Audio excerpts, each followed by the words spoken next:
पर बेटे, अलार्म लगाने की क्या जरूरत थी? थोड़ी देर और सो लेते। विनोद और अशोक के हॉस्टल जाने का टाइम हो गया ना माँ। अरे उन्हें तो मैं तैयार कर दूंगी, तू और थोड़ी देर सो ले। देखो माँ, आपको इतना सारा काम करना है, मुझे मालूम है। आज आपको ये सारे कपड़े सीकर देने हैं। मैं अपना काम करता हूँ, आप अपना काम कीजिए।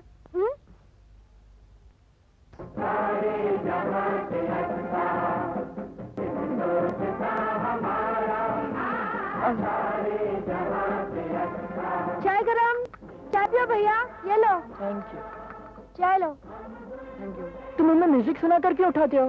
डैडी कहते थे कि बादशाह अकबर को तानसेन संगीत सुनाकर जगाता था, मैं तो रेडियो सुनाकर जगाता हूँ। अच्छा अच्छा, अब यहाँ ना कोई अकबर है और ना ही ये तानसेन। तुम दोनों जल्दी चाय पीकर तैयार हो जाओ, ठीक 7 बजे रिक्शा आ रही है, समझे? मम्मी। भोपू भोपू भोपू महाराज आ गए, बच्चा लोग रिक्शा आ गया, चलो फटाफट। लीजिए अंकल चाय। अरे वाह, इतने जल्दी तो मंदिर में भी प्रसाद नहीं मिलता और यहाँ चाय फटाफट। नमस्ते माँ जी। नमस्ते। माँ जी, आप सचमुच नसीब वाली हैं जो इतना अच्छा बेटा मिला। नसीब वाला तो मैं हूँ जिसे इतनी अच्छी माँ मिली है। अरे वाह। माँ हम तैयार हो गए, चलो नाश्ता कर लो। बेटा चाय बहुत अच्छी थी, ईश्वर तुम्हें सुखी रखे। अरे तू कहाँ जा रहा है? मैं इनका सामान बैग में भरने जा रहा हूँ, टाइम बच जाएगा। अरे पहले नाश्ता तो कर ले। मैं नाश्ता बाद में कर लूंगा। तू जरूर पिछले जन्म में इनकी माँ रहा होगा। तुम्हारे डैडी की बड़ी इच्छा थी कि तुम दोनों पढ़ लिख कर बहुत बड़े इंसान बनो। डैडी को प्रणाम करो। थोड़ा और सर झुकाओ। ये क्या शीला? अरे तुम जाग गई शीला? मैं सोई कहाँ थी, मैं तो जागी हुई थी। चलो चलो, अब बड़ो मत, देर हो रही, चलो।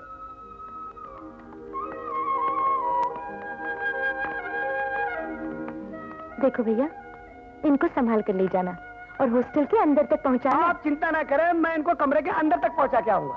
तुम लोग पढ़ाई करना, ज्यादा सोना मत।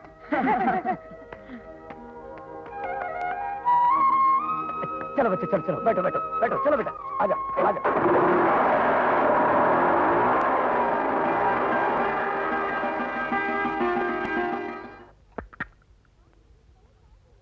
माँ पहले चाय पी लो। तुम भी तो पी लो। नहीं माँ, मैं जाने का टाइम हो गया है। सुबह उठते ही लोगों को अखबार में जाना चाहिए ना। और माँ, मैं अखबार की 200 कॉपियाँ बेच लेता हूँ। अच्छा? माँ तुम दोपहर को बाजार मत जाना, मैं उधर से सब्जी लेता आऊंगा। और शाम को जब मैं गैरेज में काम करने जाऊंगा ना, तो उधर से दाल चावल लेकर आऊंगा। अरे हाँ माँ, ये कल के 8 रुपए, ये लो।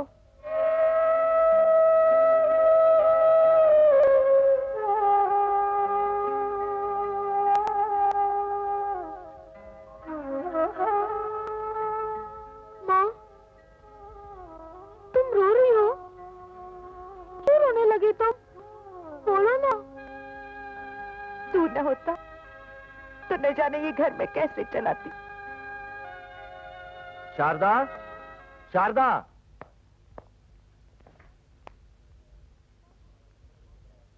कौन है ये? हमारी कंपनी में चपरासी है ना रामू, ये उसी का बेटा है। रामू और उसकी बीवी दोनों मकान की छत के नीचे दबकर ये अनाथ हो गया बेचारा, कोई नहीं इसका। कंपनी के मालिक ने कहा इसे अनाथ आश्रम में जाकर छोड़ा, तो मैं इसे वहीं ले जा रहा था, सोचा तुमसे भी मिलता जाऊं।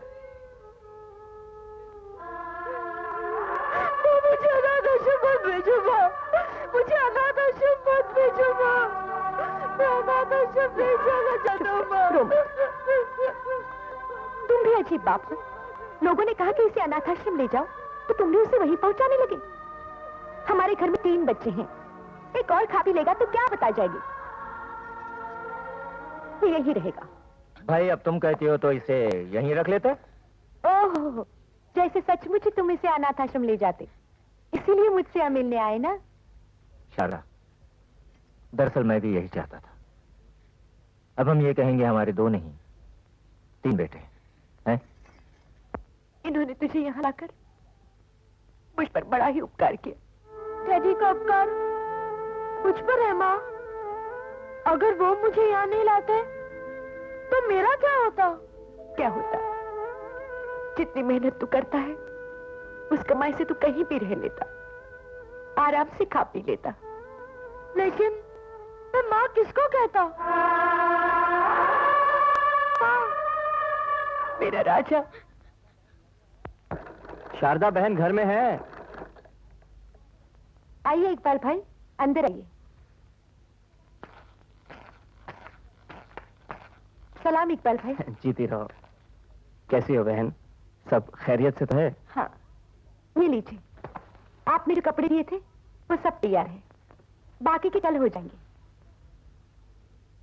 क्या सोच रहे हैं? मुझे बिल्कुल उम्मीद नहीं थी कि इतनी जल्दी सारे कपड़े तैयार हो जाएंगे। लगता है मशीन चलाते चलाते तुम खुद भी एक मशीन हो गई हो। पता नहीं मैं क्या बन गई हूँ, लेकिन इतना जरूर जानती हूँ कि कपड़ों के साथ साथ मैं अपने उन सपनों को भी जोड़ती रहती हूँ जो टूट गए हैं, बिखर गए। लेकिन अब नहीं बिखरेंगे। हाँ, तुम्हारी मेहनत का धागा इन्हें बिखरने नहीं देगा। और फिर शंकर भैया की नेकी तुम्हारे साथ है।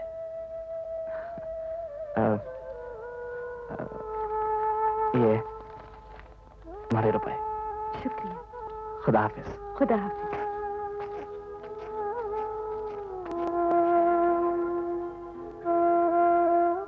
जीते रहो। मम्मी हम दोनों पास हो गए। अच्छा, और ऐसे ऐसे नहीं, ये दोनों फर्स्ट क्लास से पास हुए हैं। शाबाश। और तू? मैं भी फर्स्ट क्लास से पास हुई हूँ। ओए, मम्मी, ओए। मैं कहता था ना कि शीला भी पढ़ने में तेज है। और तेरा क्या हुआ? मैं भी पास हो गया। मगर 3rd क्लास से। तो क्या हुआ? इसका 3rd क्लास फर्स्ट और सेकंड से भी अच्छा है। अब तुम लोग जाओ, अपने डैडी से आशीर्वाद लो कि तुम सबको जीवन की हर परीक्षा में सफलता मिले। जाओ।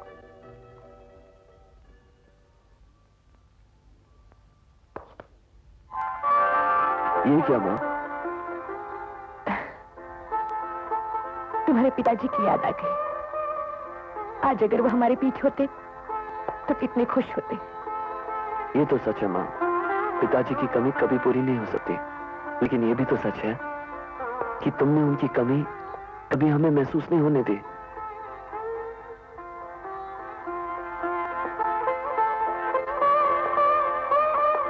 देखो माँ, तुम्हारे आशीर्वाद से आज तुम्हारे इस बेटे का गैरेज खूब चल निकला है। सारे घर का बोझ मैं खुद अकेला उठा सकता हूँ। इसलिए अब तुम्हें ये मशीन चलाने की कोई जरूरत नहीं। एकदम करेक्ट।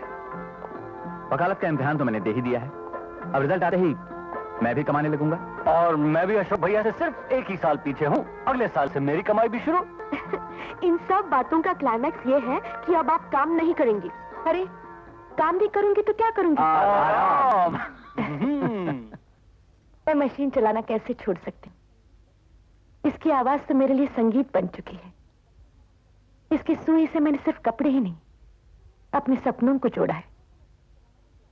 तुम लोग कहते हो तो मशीन चलाना छोड़ दूंगी, लेकिन तब जब अशोक कमाने लग जाएगा। सच माँ? अरे इसका मतलब अर्जी मंजूर। और इस खुशी में जिसको भी लिफ्ट चाहिए फौरन तैयार हो जाओ। मेरी सवारी गैरेज आ रही। I'll get my books. Wait for me. और भैया मैं? तुम बस में चली जाओ। क्यों मैं बस में क्यों? क्योंकि मोटरसाइकिल पर सिर्फ 3 जन बैठते हैं ना। अच्छा ठीक है, कम से कम किराया तो दो। बस का नहीं, टैक्सी का किराया। ये हुई ना बात। Thank you. हाँ माँ, बाकी के पैसे तू रख ले। अरे कुछ तू भी तो रखा। तू मेरी फिक्र मत कर, गैरेज पहुंचते ही मेरी जेब भर जाएगी। आज सुबह गाड़ी की डिलीवरी देनी है। अच्छा? अरे भाई, जबकि मेरी गाड़ी रेडी है तो उसकी डिलीवरी क्यों नहीं देते? पर मैडम, डिलीवरी देने का काम हमारे साहब का है। अगर तुम्हारा साहब शाम तक नहीं आया तो क्या मैं उसका वेट करते रहूंगी? देखो, मुझे अर्जेंट खंडाला जाना है। ये लो, 300 रुपए थे ना? जी। रखो। पर मैडम, अभी टेस्ट होना बाकी है गाड़ी का। Shut up!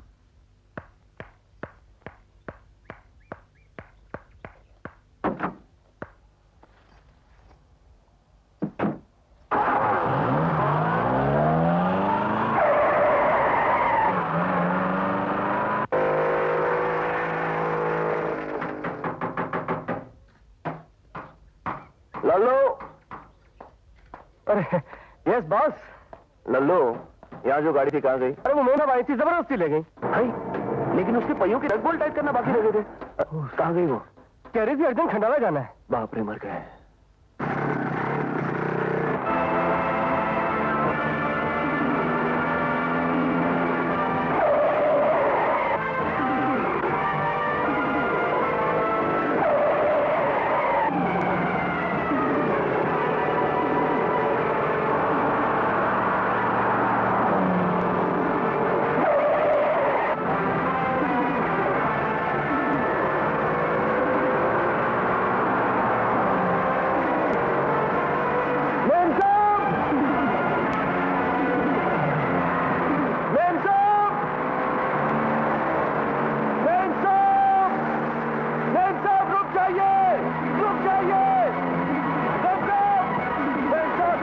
गाड़ी का पहिया।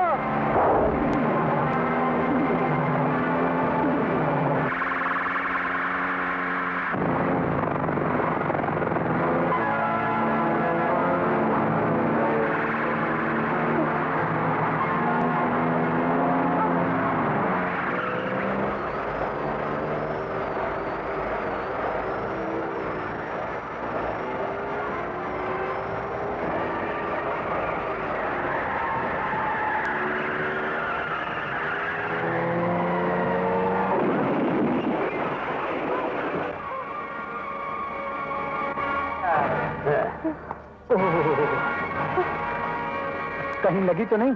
छोड़ो। चोट तो नहीं आई? बच गई उस्ताद। तकदीर अच्छी थी। किसकी? अपनी या इसकी? क्या मतलब है तुम लोगों का? मतलब 4 भूखे भेड़ियों के बीच में एक भेड़ फंस जाए तो मतलब बताने की जरूरत पड़ती है?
अब आप ये कहेंगी कि आपने मेरी जान बचाई, उसके लिए आपका बहुत बहुत शुक्रिया। जी नहीं। नहीं? अच्छा, तो फिर आप ये कहेंगी कि आज मेरी बेवकूफी की वजह से आपको बहुत तकलीफ उठानी पड़ी, उसके लिए I am very very sorry. जी नहीं। तो फिर आप ये जरूर कहेंगी कि मेरी वजह से आपके सर पर जो चोट लगी है उसके लिए आई एम वेरी वेरी। मैं आपसे ये कुछ नहीं कहूंगी। मैं आपसे सिर्फ इतना कहूंगी कि आपको मेरे साथ डॉक्टर के पास चलना पड़ेगा ताकि आपकी इस चोट की मरहम पट्टी हो सके। चलना तो आपको मेरे साथ पड़ेगा। हाँ? मेरी मोटरसाइकिल पर। अब आप आएंगी? आ रही हूँ। बड़ी साईं, हमारी तकदीर का सारा तस्वीर दिखाओ नी। No if and no but, एकदम क्लियर कट, साफ साफ बताओ नी। सो डैडी, क्या मुसीबत है? अचानक किस गैराज में आशा ने गाड़ी दी है, अभी तक लेकर नहीं आई। आगे क्या लिखा है? मैंने कितनी बार आपसे कहा एक गाड़ी और ले लीजिए, मगर आप तो मेरी बातें नहीं सुनते। क्यों सुनो, 1 लाख रुपया ब्याज पे चढ़ाऊंगा तो 3 रुपया सैकड़ा के हिसाब से 3000 रुपया घर में आ जाएगा। और अगर 1 लाख में एक गाड़ी खरीदूंगा तो 2000 क्लियर कट आउट। मैं तो पंडित जी ये गाड़ी भी बेचने के चक्कर में हूँ। आपको जो समझ में आए वो कीजिए। लाइए 100 रुपया दीजिए टैक्सी का, मुझे जू तक जाना है। टैक्सी में क्यों, बस में चली जा, 4 रुपए में आना जाना हो जाएगा। चंचल दास जी सर जी। ये ले 100 रुपया और छुट्टा करा के 4 रुपया बेबी को दे दे। अरे बिटिया सुनो तो, हम कर रहा सर जी, और बिटिया रानी पैसा ले गई। वो पैसा ले गई तो मैं तेरी तनख्वाह से 95 रुपए काट लूंगा। लेकिन वो तो 50 का नोट था ना। तो मैं तेरी तनख्वाह से 45 रुपया काट लूंगा। पंडित जी, ये दोनों लड़कियां तो मेरे को कंगाल करके छोड़ेंगी। आप देखकर बताओ कि इन दोनों को मैं विदा कब करूंगा। और लाखों का दहेज लेकर मेरी बहू कब आएगी, कब आएगी? बहू आएगी तो बेटा पैदा होगा। ये तो और अच्छी बात है साईं, फिर से लाखों का दहेज अंदर। वो तो बात ही बात है, रेखाएं ये कहती हैं कि उसके पैदा होते ही आप कंगाल हो जाएंगे। कंगाल? अरे नहीं साईं, नहीं, कुछ करो। अब मैं कंगाल नहीं होना चाहता। कराची से 2 इलायची लेकर चढ़ा था, पेट काट कर धन जमा किया। अब मैं क्लियर कट कंगाल नहीं होना चाहता। ये क्या लिख दिया? ये विधाता का लेख है क्लियर कट, इसे कोई नहीं मिटा सकता। राम भला करे आपका। मैं डैडी, हाय हाय, आपके लिए एक फैंटास्टिक न्यूज लाया हूँ। क्या? एक महात्मा जी ने मुझको कहा जल्द ही तुमको बेटा होगा। मुझको इस उम्र में चेहरा तो देखो। मुझको डैडी, आपको नहीं। उन्होंने मुझको कहा जब तुमको बेटा होगा तो तुम फौरन करोड़पति बन जाओगे। इसलिए मैं फौरन शादी करूंगा, फौरन बच्चा पैदा करूंगा और फौरन करोड़पति बन जाऊंगा। मैं फौरन यहाँ से चला जाता हूँ। दास, इनको फौरन 2 रुपया देकर रवाना करो। 2 रुपए? शेर जी, 2 रुपए अपने पास ही रखिए और इन 2 रुपयों की इलायची खरीद कर कराची से वो भी अपने पास रखिए। मैं जाता हूँ। Thank you very much. अरे 2 रुपया तो बचे। गंगाराम, क्या कह रहा था तू? मैं कह रहा था कि आप मेरे लिए लड़कियां ढूंढना शुरू कर दीजिए। अरे बाबा, तुझे पता नहीं तू क्या कह रहा है। तू मुझे लड़कियां नहीं, अपनी चिता के लिए लकड़ियां ढूंढने को कह रहा है। ये क्या कह रहे हैं? ये तो क्लियर कट मार रहे हैं। कह रहे हैं कि अभी ज्योतिषी महाराज आए थे ना, तो कह रहे थे। अरे तुम चुप रहो जी, तुम चुप रहो जी। ये क्लियर कट मेरे बेटे की जिंदगी का सवाल है। बेटा, ज्योतिषी महाराज ये कह गए कि तू शादी के मंडप पे जैसी दुल्हन के साथ 7 पेड़े लेने लगेगा तो तू ये रो रहे क्या हंस रहे हैं? रो रहे हैं जी। रो रहे हैं। रोना नहीं डैडी, रोना नहीं। वैसे तो मरना सबको ही है, पर आपने जितना जीना था जी लिया। अरे मैं अपने मरने की बात नहीं, तेरे मरने की बात कर रहा हूँ। 7 पेड़े लेने के बाद। और फिर तू ऐसे मेरा अकेला पुत्र है। अरे जवानी में मरते वक्त तो वैसे ही बड़ी तकलीफ होती है बेटा। मुझे मरना नहीं है। शुक्र है भगवान का, ज्यादा चोट नहीं आई। गलती मेरी थी और सजा इनको मिली। नहीं माँ, गलती तो मेरी थी। गाड़ी तैयार करने के बाद पहियों के नट बोल्ट टाइट कर देना चाहिए था मुझे। गैराज वालों ने मुझे काफी रोका, लेकिन मैं जबरदस्ती गाड़ी लेकर चली गई। गलती मेरी ही थी माँ जी। गलती किसी की भी हो, इसी बहाने आपसे मुलाकात तो हुई, वरना इतने बड़े बाप की बेटी हमारी इस छोटी सी कुटिया में क्यों आती? दौलत से कोई बड़ा छोटा नहीं होता, लेकिन दुनिया तो दौलत को ही सब कुछ मानती है। मान लो अगर मेरी इज्जत लुट जाती तो दौलत क्या कर सकती थी? मेरी इज्जत तो वापस नहीं आती ना। मेरी नजर में सबसे बड़ी दौलत तो ये है जिन्होंने मेरी इज्जत बचाई। इसने तो बहुतों को बचाया है।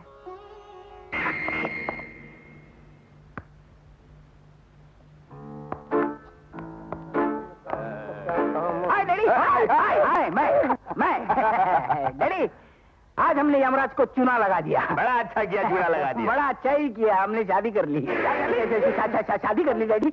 अगर हम 7 फेरे लेते तो मैं मर ही जाता, इसलिए हमने 7 फेरे लिए ही नहीं। हमने कोर्ट मैरिज कर लिया। यमराज डाल डाल तो मैं पात पात।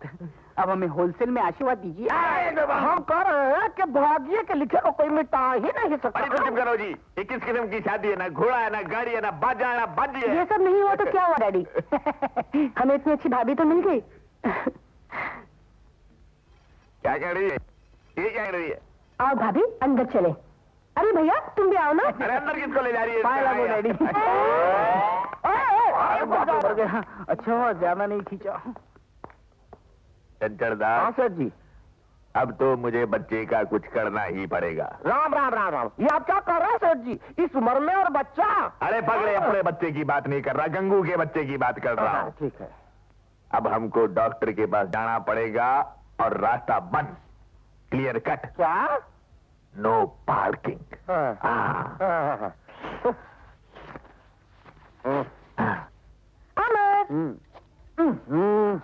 अमर, मेरी गाड़ी फिर से खराब हो गई, चलो ना।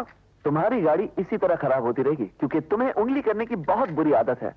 तुम अपने लिए एक ड्राइवर क्यों नहीं रख लेती? गुड आइडिया, लेकिन मुझे ड्राइवर के साथ साथ एक अच्छा मैकेनिक भी चाहिए, इससे मेरा इंजन भी ठीक रहेगा, है ना? सही कहा। लल्लू, तुम इन साहब के साथ जाओ, देखो उनकी गाड़ी को क्या और इधर लेके आओ। हाँ? अरे नहीं, सुनो, लल्लू से मेरी गाड़ी ठीक नहीं होगी, तुम चलो ना प्लीज। मेरे पास टाइम नहीं है। चलो ना प्लीज, क्यों इतना भाव खा रहे हो? जी, मुझे और भी गाड़ियां ठीक करनी है, इसलिए मुझे जाने दीजिए। प्लीज। नहीं आ सकता हूँ मैं। चलता नहीं चलता, चल।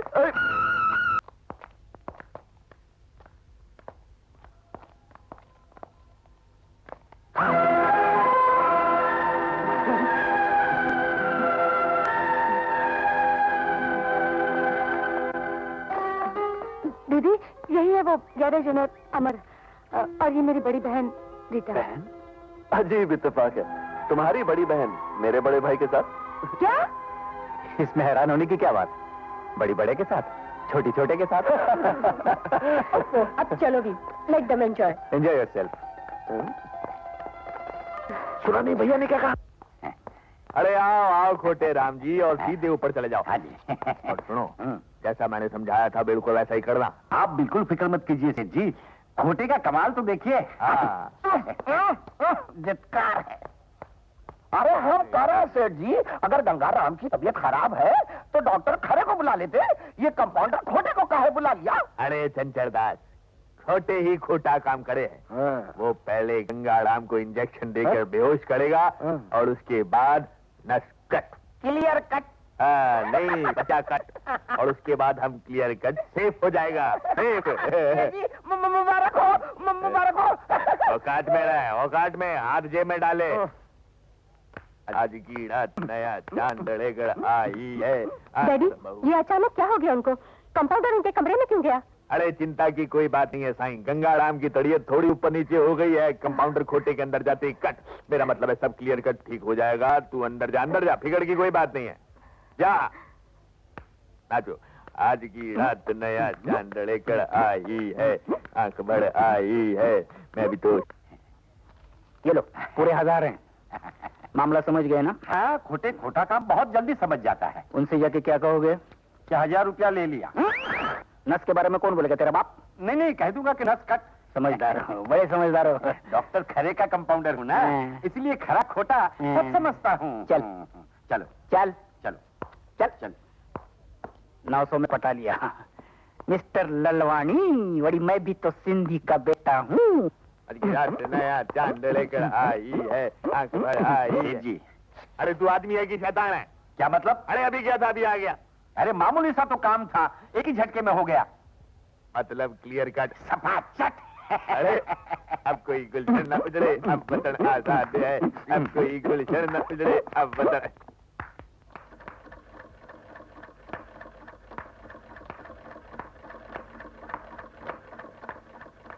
माँ जी, आज से मैं कटिंग क्लास ज्वाइन करना चाहती हूँ।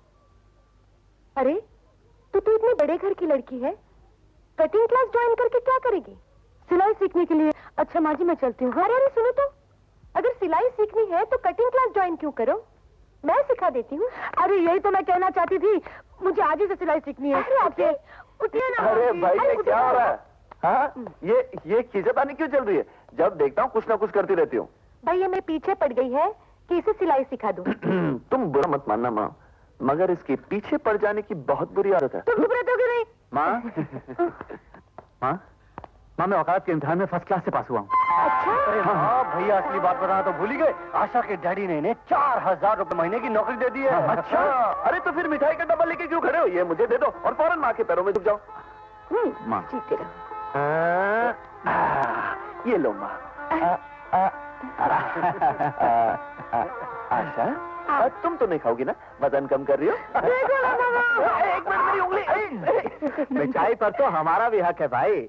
हाँ हाँ, जा बेटी, मुंह मीठा करा दे। आपका हक तो है ही चाचा जान। अगर आप न होते तो माँ को घर बैठे बैठे सिलाई का काम कैसे मिलता? फिर न जाने काम के लिए उन्हें कहाँ कहाँ भटकना पड़ता। हाँ भाई साहब, आपने हमें बहुत सहारा दिया है। सहारा तो वो देता है बहन, इंसान तो सिर्फ जरिया होता है। जैसे अमर मिठाई खिलाने का जरिया तुम हो। अरे मैं तो भूल ही गया था, माफ करना चाचा जान।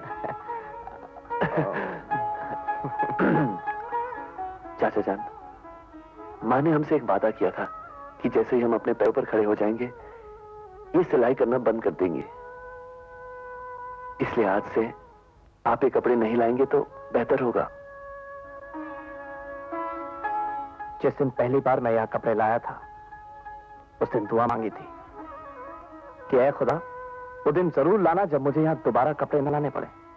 चलता हूँ। कहाँ चले चाचा जान? मस्जिद, खुदा का शुक्रिया अदा करने। अरे चाचा जान, एक खुशखबरी और भी है, सुनिए तो। आशा की बड़ी बहन से अशोक भैया की शादी होने वाली है। कम से कम 5-10 लाख रुपए में तो हाथ साफ कर ही लेंगे। जब नीचे थे तब ऊपर की सोच रहे थे, और अब ऊपर हो तो नीचे की सोचने लगे। अरे ऐसा सोच कैसे लिया तुमने?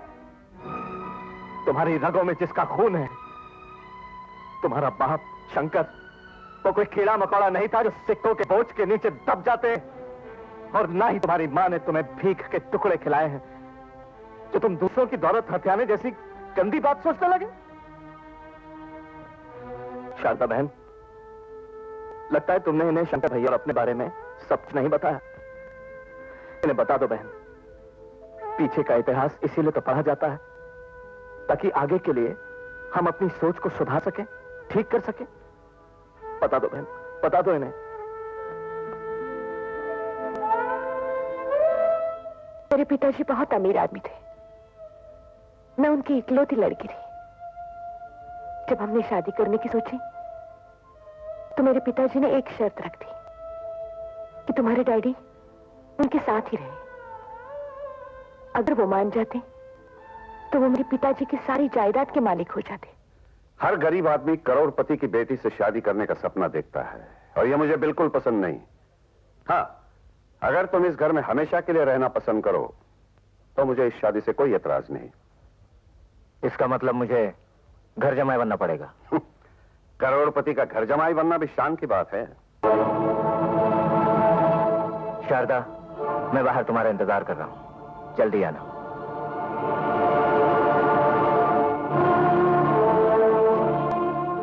शारदा, यह अपनी किस्मत पे लिखी गरीबी का इंतकाम तुमसे लेना चाहता है। यह तुम्हारा पति बनने के लायक नहीं है। मैं अपने घर जा रही हूं पिताजी, मुझे आशीर्वाद दीजिए।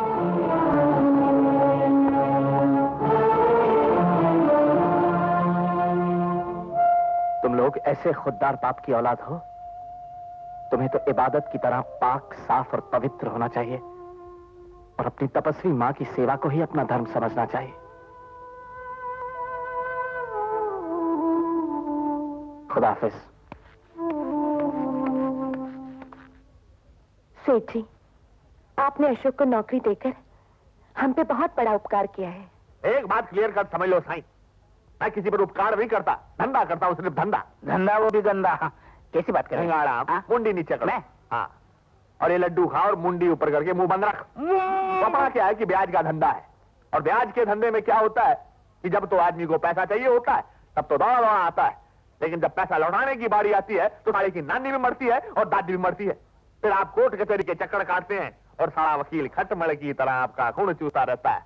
तो मेरे दिमाग में एक आइडिया आया कि घर का वकील रख लो, तो अशोक बेटा जो है वो कोर्ट कचहरी का लफड़ा संभालेगा, और मैं बड़े आराम से घर पे बैठकर क्या करूं? पैसे गिनेंगे और क्या करेंगे? अरे हम कह रहे हैं कि एक बाप आराम से पैसे कैसे गिन सकता है जबकि उसके घर में दो दो जवान बेटियां बैठी हो। तुमने ठीक कहा चंचल दास। बहन जी, अपने अशोक के लिए मेरी बेटी रीटा का क्लियर कट रिश्ता मंजूर करिए। जी पिताजी, रीटा आ गई। अरे आ गई तो मैं क्या करूं? माँ जी, ये हमारी रीटा बीए पास है। अरे अच्छी बात करता है तो जोर से बोल, उच्च आवाज में। हमारी रीटा बीए पास है, सुन लिया? Good good good good good. ये और अशोक एक दूसरे को चाहते हैं, तो शुभ कार्य में देरी का है कि? अरे रीटा अपने होने वाली सास के पाँव पकड़। गिर गया। रीटा को पैर पकड़ने दीजिए। अरे बैलेंस बिगड़ गया था, रीटा पाँव पकड़। ठीक ही रहे बेटी, लेकिन सेठ जी। हाँ कह दो ना माँ, ये रिश्ता बहुत अच्छा रहेगा। ठीक है सेठ जी, मैंने तो सपने में भी नहीं सोचा था कि मेरे बेटे का रिश्ता इतने बड़े घर में बनेगा। लेकिन एक बात है सेठ जी। क्या बात है? अगर अशोक इस घर का दामाद बना तो वो यहाँ नौकरी नहीं करेगा। तो मेरा भी आखिरी फैसला सुन लीजिए। अरे मुझे नौकर तो बहुत मिल जाएंगे, मगर ऐसा फूल सा दामाद कहाँ मिलेगा? बेटा, इनके पैर छू। अरे क्या कर रहे हो? क्या डैडी, वो पैर छू रहा है, उसे आशीर्वाद दीजिए और लड्डू खिलाइए। अरे पागल हो गया, असली घी के लड्डू है। नकली घी के हैं। अरे तो पहले क्यों नहीं बताया? बेटा, बहन जी। मुझे नहीं, उसे खिलाइए। बहन जी, 1941 में जब मेरी मंगनी हुई थी तो मेरे ससुर ने को चने भी नहीं खिलाए थे, और अब मैं इसको लड्डू खिला रहा हूँ। तेरे को तो लड्डू पसंद नहीं है बेटा? पसंद है डैडी। अरे पसंद है, मेरे को भी पसंद है। आता खा। मुझे गंगाराम देख, जब मैंने 1943 में डांस किया था तो ऐसे किया था। अरे तू ऐसे क्या कर रही है? ऐसे कर। हाँ, और दूसरी बार जब 1957 में डांस किया था तो ऐसे किया था। अरे तू नमस्ते बहन सेठ जी, भगवान की कृपा से सारा काम अच्छी तरह हो गया। अब आप आशीर्वाद देकर इन्हें यहाँ से विदा कर दीजिए। बहन जी, मैं इनको नहीं, आप लोगों को यहाँ से खुशी से विदा कर सकता हूँ। क्या मतलब? मतलब क्लियर कट साफ है। अशोक अपने राजी खुशी मान गया है कि वो इस घर पे घर जवाई बनकर रहेगा। नहीं, ये नहीं हो सकता। अरे ऐसे घूर घूर कर क्या देख रहा है? बहन जी, हो सकता है। ये देखो मेरे पास एग्रीमेंट है, इसमें अशोक का दस्तखत भी है, और मैं लालवानी कोई कच्चा काम नहीं करता होता। अशोक, इससे फर्क क्या पड़ता है माँ? मैं चाहे यहाँ रहूं चाहे वहां रहूंगा तो तुम्हारा बेटा ही। चेहरा बदलने से रिश्ता खत्म तो नहीं हो जाता। तू मुझे रिश्ते की बात बताएगा? तुझे तो 1 घंटा हुआ है जिंदगी में पहली बार एक रिश्ता बनाए हुए, और तू उसे रिश्ते की बात समझाना चाहता है? तो एक माँ है जो रिश्ते बनाती है, जो रिश्तों को जन्म देती है। चुपचाप चल घर यहाँ से। वैसे भी घर जमाई बनकर रहना किसी को शोभा नहीं देता। ये सब पुराने आदर्श है माँ। मैं ये फैसला कर चुका हूं कि अब मैं यही रहूंगा। अगर तेरे मन में यही था तो पहले कह देना चाहिए था कि तू ससुराल में बस जाना चाहता है। मैं तेरे हाथ पांव में मेहंदी रचाकर तुझे दुल्हन की तरह सजा देती। बेशरम, तूने इतना भी नहीं सोचा कि तू किस बाप की औलाद है। मुझसे भी ऐसा ही कहा गया था, लेकिन उन्होंने करोड़ों की दौलत को ठोकर मार दी। और एक तू है। अगर बेटी बिकाऊ हो जाए तो मां सोचती है कि बेटा क्यों नहीं हुआ। अगर बेटा बिकाऊ हो जाए तो मां सोचती है कि उसे जन्म देने से पहले वो बांझ क्यों नहीं हो गई। अशोक भैया, चलो घर चलते हैं, वरना लोग क्या कहेंगे? बारात निकली थी बहू लाने और बेटा गवा कर लौटी। सब लोग हमारी हंसी उड़ाएंगे। तो उड़ाने दो हंसी, मुझे किसी की कोई परवाह नहीं। और तुम भी याद रखो, हम लोगों के बीच बोले कि तुम्हें कोई जरूरत नहीं। अपनी औकात पर रहना सीखो, समझे? अशोक, ये मत भूल ही तेरा भाई है, वो भाई जिसने मेहनत करके तुझे रोटियां खिलाई है। ये सब कहने से कोई फायदा नहीं है माँ। जो आदमी दूध को भूल सकता है, उसे रोटी कैसे याद रह सकती है? देख रही हो ना माँ, ये छोटा सा आदमी मुझ पर एहसान जता रहा है।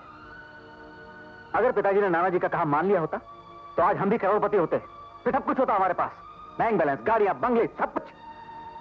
फिर हमें पैसे पैसे के लिए तरसना नहीं पड़ता, और न ही इसका एहसान लेना पड़ता। और जिन पिताजी को तुम महान और खुददार समझती हो, मेरी नजर में वो सबसे बड़े बेवकूफ थे। अशोक, जिस तरह आप अपने पति की बेइज्जती नहीं सहन कर सकती, उसी तरह मैं भी अपने पति का अपमान बर्दाश्त नहीं कर सकती। भाभी, माँ का हाथ छोड़ दो। मैं कह रहा हूँ, माँ का हाथ छोड़ दो भाभी। आज तुम इस घर की बहू बन चुकी हो, इसलिए सिर्फ कह रहा हूँ, वरना अनर्थ हो जाएगा।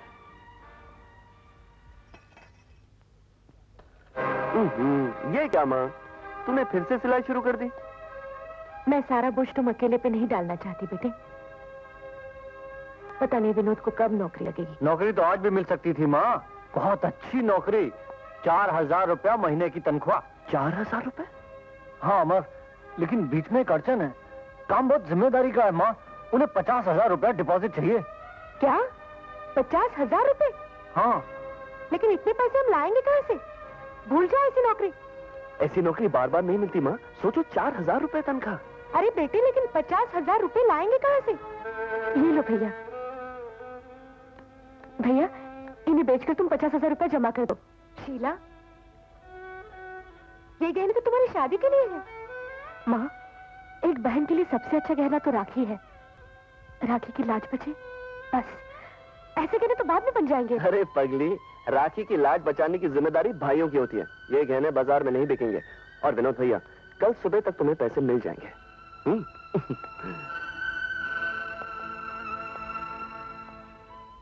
मैं 50,000 से ज्यादा नहीं दूंगा। लेकिन पहले तो आप 70,000 रुपए देने के लिए तैयार थे, और आज आप सिर्फ 50,000 दे रहे हैं। भाया, पहले मेरी जरूरत थी तो मैं 70,000 दे रहा था, अब तेरी जरूरत है तो 50,000 रुपए दूंगा। और मुझे मालूम है कि तू मान भी जाएगा, क्योंकि कल सुबह तक किसी भी हालत में तुझे 50,000 रुपए चाहिए, और बाजार से तेरे को 50,000 रुपए कोई नहीं देने वाला। हाँ, आप गैरेज की नहीं, मेरी मजबूरी की कीमत लगा रहे हैं। ठीक है, मुझे ये सौदा मंजूर है। नहीं अमर, अमर तुम ये गैरेज मत बेचो, चलो मेरे डैडी के पास। मैं उनसे कहूंगी कि ये गैरेज गिरवी रखकर तुम्हें 50,000 रुपए दे दें। नहीं आशा, ये गैरेज मेरे लिए एक मंदिर की तरह है और मैं यहाँ काम पूजा की तरह करता रहा हूँ। मंदिर के रखवाले तो बदलते रहते हैं, लेकिन मंदिर कभी गिरवी नहीं रखा जाता। लेकिन अमर, देखो आशा, इनको मैंने अपनी मजबूरी बता दी तो इन्होंने कीमत गिरा दी। तुम्हारे डैडी का अगर मैं एहसान लूंगा तो वो मुझे अपनी नजरों से गिरा देंगे। लेकिन अमर, कम से कम इतना तो सोचो कि अगर ये गैरेज नहीं रहेगा तो क्या बचेगा तुम्हारे पास? आशा, अरे तुम जो हो मेरे साथ, हम फिर से एक नया गैरेज बनाएंगे। नहीं, मैं तुम्हारा गैराज नहीं बिकने दूंगी। जाओ, सारे पैसे लौटा दो। मगर माँ, ये भाई साहब की 4,000 की नौकरी का सवाल है। नौकरी बाद में भी मिल जाएगी। नहीं मिलेगी माँ, इतनी अच्छी नौकरी बार बार नहीं मिलती। गैरेज तो फिर भी दोबारा खरीदा जा सकता है। दोबारा कहाँ से लाएगा पैसे? मैं किसी दूसरे गैरेज में इतना काम करूंगा कि घर का गुजारा अच्छी तरह हो जाएगा और फिर भाई साहब की पूरी तनख्वाह भी बच जाएगी। साल में हम 2 कम 50,000 रुपए बचा ही लेंगे माँ। अमर ठीक कह रहा है माँ, फिर हम अमर को दोबारा गैराज खरीदवा देंगे।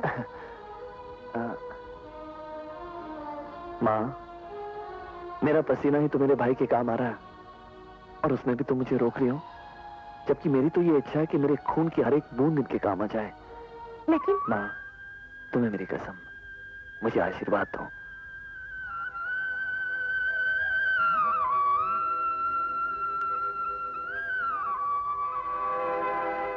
ये लो भैया। थैंक्स अमर। ओके माँ।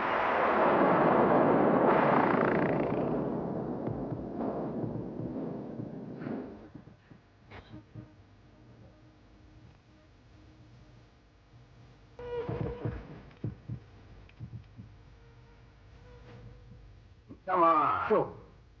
Yes, color. Sorry, brother.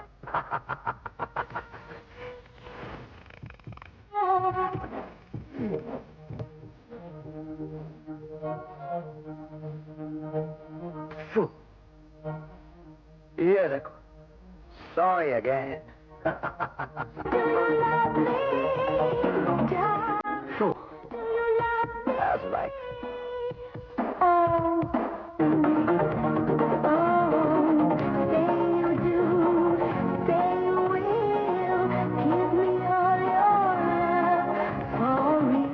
Bad luck, brother. Try again. मेरे पास और पैसे ही नहीं है। See you soon.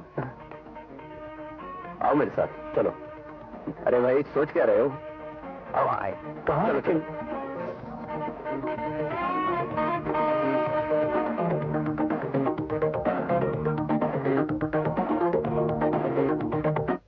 50,000 तुम्हारे भाई ने गैरेज बेच कर तुम्हें दिए थे, वो तुम हार गए। अब क्या इरादा है? खुदकुशी के सिवा मेरे पास दूसरा कोई रास्ता नहीं है।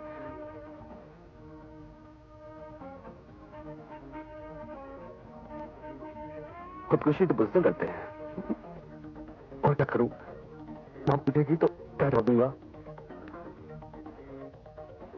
एक रास्ता है। कौन सा रास्ता? हमारे लिए काम करो। क्या काम? बहुत हिट काम है। चरस, गांजा, ब्राउन शुगर सप्लाई करना। लेकिन मैंने पहले तो कभी ये काम किया नहीं है। अब कर लो, हम सिखा देंगे। हजारों कमाओगे, उसमें से 4,000 घर दे देना। क्यों, ठीक है ना? क्या सोच रहे हो? जी मुझे मंजूर है। वेरी गुड, आओ मेरे साथ। कहिए हुजूर। आइए अब्दुल्ला सेठ। भाई हमारी गाड़ी ठीक हो गई। जी, आप ही के गाड़ी का काम हो रहा है और शाम तक आपको गाड़ी मिल जाएगी। देखिए, शाम तक मिल भी जाएगी या यूं ही कह रहे हैं? चलिए मैकेनिक से पूछ लेते हैं। चलिए। आइए। क्यों भाई अमर, शाम तक इनकी गाड़ी मिल जाएगी ना? बस साहब, थोड़ी देर में हो जाएगी। अरे अमर बरखुरदार, तुम यहाँ? तुम्हारा तो भाई अपना गैराज हुआ करता था। बस एक के बाद एक मुसीबतें आ पड़ी, इसलिए गैरेज बेचना पड़ा। अब मैं इनके यहाँ नौकरी करता हूँ। अरे भाई, इसलिए तो कितनी बार कह चुका हूँ कि दफ्तर आओ, 2-4 साल के लिए दुबई भेज दूंगा, लाखों पति हो जाओगे मियाँ। अब्दुल्ला सेठ, क्यों हमारे आदमी को उल्टा पति पड़ाता है? बड़ी मुश्किल से तो एक अच्छा मैकेनिक मिला है और उसे तुम दुबई भेजना चाहते हो? भाई अरे देखो तो सही, सुबह से इसने 3 गाड़ियां स्टार्ट कर दी। ये हाँ, मैं इसका हुनर, इसका फन जानता हूँ, इसलिए तो उसको दुबई भेजने के लिए कह रहा हूँ। नहीं साहब, मुझे धन दौलत नहीं, अपना परिवार प्यारा है। अपने माँ भाई बहन को छोड़कर मैं कहीं नहीं जाना चाहता। देखो अमर, चलिए आपको चाय पिलाते हैं। भाई देखिए शेखर, मियाँ शर्त यह है कि चाय पियेंगे तो उसके बाद पान भी खाएंगे। अरे पान के साथ तंबाकू भी खिलाते हैं, आइए तो सही। कोई लौटा दे मेरे बीते हुए दिन। मेरे अरे ये तो डॉक्टर लगता है। आइए। इसको क्या हुआ? इस तरफ। अरे बेटा गंगाराम, इधर तो आ बेटा। जी पिताजी। अरे गंगाराम, हाँ? ये डॉक्टर काय को आया है? वो शोभा को उल्टियां हो रही हैं। बढ़ गया। अरे हम कह रहे सर जी, कुछ उल्टा सीधा खा लिया होगा। अरे मुझे तो दाढ़ में कुछ काला नजर आता है, कहीं उसके पेट में मुझे कंगाल बनाने का नुस्खा तो नहीं बन रहा। अरे कैसी बातें करते हैं सर जी, खोटे ने तो नस काट दी थी, क्लियर कट। चंचलदास, आगे तूने मेरा डायलॉग बोला तो तेरी पगार में से 5 रुपए क्लियर कट काट दूंगा।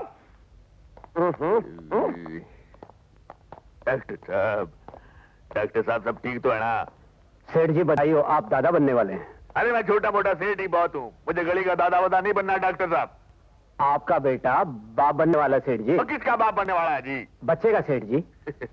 पिताजी। ये कैसे हो सकता है गंगाराम? क्यों नहीं हो सकता है पिताजी? अगर शादी होगी तो बच्चे भी होंगे, फिर बच्चे के भी बच्चे होंगे, फिर उसके भी बच्चे। अरे चंचल, आप देख रहा है मेरा बेटा मरने से पहले मुझे बधाई दे रहा है। मैं तो लगता मर जाऊंगा। मर गया जी मैं तो। ये क्या हो गया चंचल दास? लगता है सेठ जी का राम नाम सत्य हो गया। ये तो बड़ी मुसीबत की बात हो गई। इनके क्रियाक्रम पे अब खर्चा करना पड़ेगा। अरे हमेशा लड़की की बात क्यों करता है? चैन से मरने भी नहीं देता मेरा बेटा। चंचलदास चढ़ मुझे दिखाई नहीं। अरे चंचलदास, हाँ सेठ जी। ये साबुन के 40 रुपए और फिनाइल के 30 रुपए काय को लिखे हैं सारे इसमें? अरे सेठ जी, हम कह रहे हैं ये दुकान वाले हमारे बाप लगते हैं जो मुफ्त में दे देंगे। अरे गधे, ये जो दरवाजे पढ़ाते हैं कि हमारा साबुन ले लो जी, हमारा फिनाइल ले लो जी, उनसे नहीं ले सकता था। उनको कह देता कि बाप पर के आपको बताएंगे, पैसे बच जाते। खैर, ये 40 और 30 हो गए 90 रुपए, ये मैं तेरी तनख्वाह से काट लूंगा। हाँ, पैर दबाओ, पैर दबाओ। ये आगे क्या लिखा है? ब्लाउज, कुर्ते, पजामे। अरे के लिए इतने सारे कपड़े देने की क्या जरूरत थी? बिना स्त्री के कपड़े ने। क्या बात है, तबीयत तो ठीक है? मैं केस हार गया। क्या? फिर से केस हार गया? पूरे 5 लाख का नुकसान कर दिया। देखा चंचलदास, गंगाराम का बेटा पेट के अंदर है लेकिन माल बाहर जाना चालू हो गया। अरे हम कह रहे सरकार, जब वो बाहर आएगा तो आप अंदर हो जाएंगे। अरे बिल्कुल ठीक कहते हो तुम, वो सचमुच मनहूस है, बिल्कुल मनहूस है। डैडी, नाड़ा संभाल के बात करना, वरना नाड़ा अलग और आप अलग। आप मेरे बेटे को मनहूस हरगिज नहीं कह सकते। अरे कहूंगा, 1000 बार कहूंगा।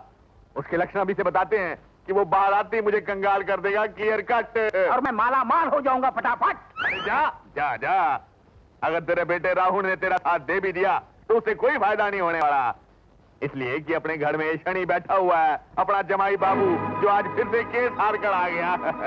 आप बार बार इल्जाम क्यों लगा रहे हैं? जहां तक कोशिश करनी थी वो तो मैंने की। अरे तेरी कोशिश का मैं क्या करूं? अचार डालूं, बुढ़प्पा बढ़ाऊं, क्या करूं? डैडी, आपको क्या हो गया है? ये कैसी उल्टी सीधी बातें कर रहे हैं आप? अरे मैं बिल्कुल क्लियर कट बोल रहा हूं जी। और आप भी सुन लो जमाई साहब उर्फ शनि महाराज, आप ससुराल की रोटियां बहुत तोड़ चुके हैं, अब हमें मुक्ति दीजिए, चले जाइए यहाँ से, क्लियर कट। डैडी, आप इनका अपमान कर रहे हैं। अरे जिसे अपमान का डर होता है वो घर जमाई नहीं बनता है। गिर गया। लेकिन आपके लिए ही तो मैंने इम्पल्स वोट डाला था। शादी के बाद जब बेटी बहू बन जाए तो उसे मैके वालों का नहीं, ससुराल वालों का ख्याल रखना चाहिए। और जो लड़की ऐसा नहीं करती उसे एक ना एक दिन मैके में सब कुछ सहना पड़ता है जी। रीता, आप यहाँ कहने के लिए और कुछ नहीं रह गया। चलो यहाँ से। लेकिन जाएंगे कहाँ? दीदी, तुम सीधी अपने ससुराल चली जाओ। किस मुंह से अब हम वहां जाएं? माँ की मर्जी के खिलाफ यहाँ आकर हमने उन्हें दुख दिया, उनका अपमान किया। मुझ में तो अब इतनी हिम्मत नहीं कि उनसे नजर भी मिला सकूं। माँ का दिल बहुत विशाल है, तुम उनसे माफी मांग लेना, वो जरूर तुम्हें माफ कर देंगी। नहीं, मैं तो इस लायक ही नहीं रहा कि उनसे माफी भी मांग सकूं। चलो रीटा। ऐसे ही कुछ सामान तो ले ले। नहीं, यहां से अब और कुछ नहीं लेना। मेरे साथ चलना है तो वैसे ही चलो जैसी हो। दीदी, तुमने पहले ही बहुत देर कर दी है, अब और देर मत करो प्लीज। हाँ, अब और देर नहीं करनी चाहिए। तुमने मुझे पहले भी समझाया था, अगर तुम्हारी बात मैंने मान ली होती तो आज ये नौबत नहीं आती। आज मैं न बहू रही और न ही बेटी। चलिए। अरे तू क्या कोई इमोशनल होता, चल पैर दो। आपको हमारी बेटी पसंद है और हमें आपका विनोद पसंद है, तो ये शादी की बात पक्की समझ लो। शारदा जी, अगर आपकी कोई मांग है तो अभी बता दीजिए। बहन जी, ये तो शादी का पवित्र बंधन है, कोई सौदा नहीं जिसकी कीमत लगाई जाए। देखा शांति, शारदा जी कितनी महान है, वरना 4000 रुपया महीना कमाने वाले बेटे के लिए तो लाखों की डिमांड होती है, ऊपर से टीवी, वीसीआर और वो भी कलर में। माफ कीजिए, आप में से विनोद किसका नाम है? विनोद? हाँ, ये है विनोद। क्यों? बहन जी, हमारे पास इस मकान का सर्च वारंट है। जाओ तुम लोग तलाशी लो। यस। हाँ तो मिस्टर विनोद, वो माल कहाँ है? कौन सा माल? जो हशीश 10 बजे तुम सेठ सुलेमान के यहाँ पहुंचाने वाले। मैं किसी सुलेमान सेठ को नहीं जानता। सेठ सुलेमान मुठभेड़ में पुलिस के हाथों मारा गया है, लेकिन मरने से पहले उसने तुम्हारा नाम लिया है। ये तो सरासर झूठ है। साहब, माल मिल गया। बताओ ये माल तुम्हें कौन सप्लाई करता है? मैं पूछता हूं, बताओ उसका नाम। मैंने कहा ना, मुझे कुछ नहीं मालूम। मुझे तो ये भी नहीं मालूम ये सब क्या कैसे आ गया। ठीक है, तुम्हें हमारे साथ पुलिस स्टेशन चलना है। लोग ठीक कहते हैं, मुफ्त का सौदा ज्यादा महंगा पड़ता है। अच्छा हुआ असलियत अभी सामने आ गई। चलो हम चलते हैं। ठहरिए ठहरिए, मुझे विनोद नहीं, मैं हूँ इंस्पेक्टर साहब। ये हशीश मैंने घर में रखी थी। ये तो क्या कह रहा है? ठीक कह रहा हूँ माँ। तुम कौन हो? मेरा नाम अमर है, मैं इनका छोटा भाई हूँ। पहले मेरा गैरेज था, जो बिक गया, तो मैंने ये धंधा शुरू कर दिया। लेकिन सेठ सुलेमान ने तुम्हारा नहीं, विनोद का नाम लिया था। पुलिस की नजरों से अपने आप को बचाने के लिए मैं ये धंधा विनोद के नाम से करता था। ओ ऐसी, लेकिन एक स्मगलर इतनी जल्दी अपना जुर्म स्वीकार नहीं करता। अगर मैं खामोश रह जाता इंस्पेक्टर साहब, तो विनोद भैया की जिंदगी बर्बाद हो जाती और इस खानदान का नाम हमेशा के लिए बदनाम हो जाता। चलिए। नहीं, अमर ऐसा नहीं कर सकता। अमर ऐसा नहीं कर सकता। मैंने आपके विश्वास को ठेस पहुंचाई है माँ, हो सके तो मुझे माफ कर देना। बेटे।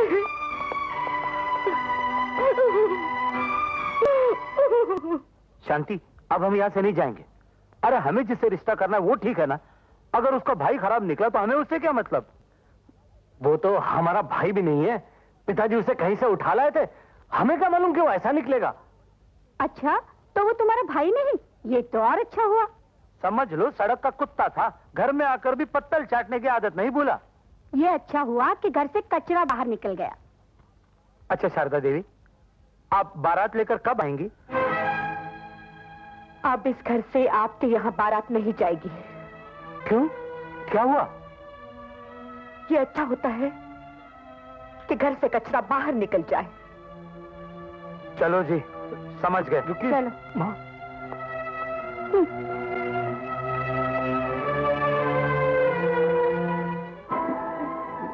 माँ, मैं जानता हूँ तुम्हें अमर की वजह से बड़ा दुख पहुंचा है। शीला, तुम जरा माँ को संभाला, मैं अभी आया। विनोद, यहाँ आओ मेरे पास। जी माँ। तुम स्मगलिंग करते हो या नहीं? माँ, मैंने कहा ना, मैं कुछ नहीं करता। जो कुछ भी किया उस अमर ने किया है। तुम स्मगलिंग करते हो या नहीं? मैंने कहा ना नहीं, लेकिन आपको तो मेरी बात का भरोसा ही नहीं है। भरोसा उस पर जिसे सड़क से उठाकर घर में लाए थे। ठीक ही तो कहा उन लोगों ने, सड़क का कुत्ता। खामोश! सिर्फ एक बात का जवाब दो, तुम स्मगलिंग करते हो या नहीं? नहीं नहीं नहीं नहीं। तो खाओ मेरे सर की कसम। अगर मैं आपकी कसम खा भी लूं, अब मुझे आपके ऊपर विश्वास नहीं रहा कि आपको मेरी बात सच लगेगी, इसलिए मैं आपकी कसम नहीं खाऊंगा। हाँ, जिस बेटे का मां पर से विश्वास उठ जाए, जिस बेटे के सामने माँ की इतनी भी इज्जत न रह जाए कि वो उसकी कसम न खा सके। ऐसे बेटे के बारे में यही सोच लेना चाहिए कि उसने माँ का पिया हुआ सारा दूध उगल दिया। ठीक है विनोद, तूने अपना फैसला सुना दिया, अब मेरा भी फैसला सुन ले। जब तक तू अपने जुर्म का इकरार नहीं करता, अपने आप को पुलिस के हवाले नहीं कर देता, तब तक इस घर में तेरे लिए कोई जगह नहीं, समझे? ठीक है, मैं भी इस घर में नहीं रहना चाहता, कभी लौटकर वापस नहीं आऊंगा मैं। भैया रुक जाओ भैया, तो मुझे कभी नहीं आऊंगा मैं। छोड़ के मत जाइए भैया।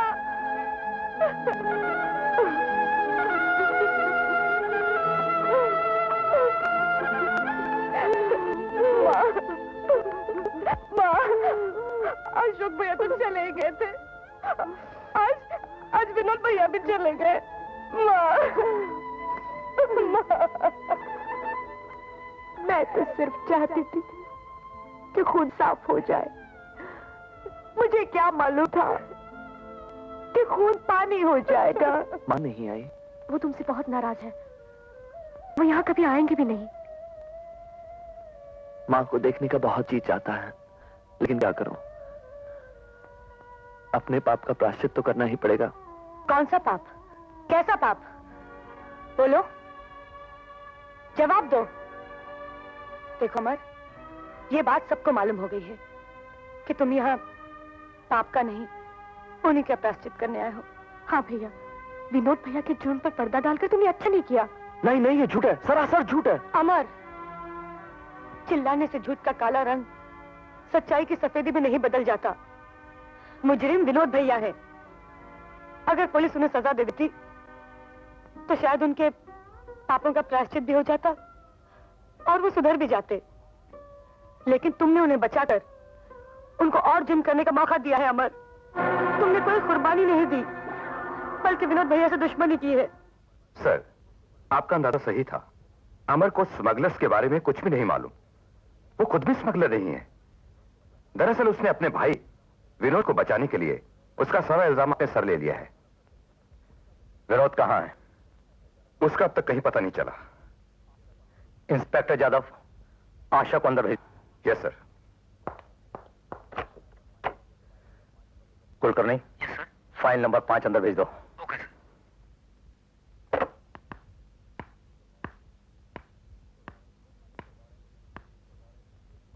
Good morning.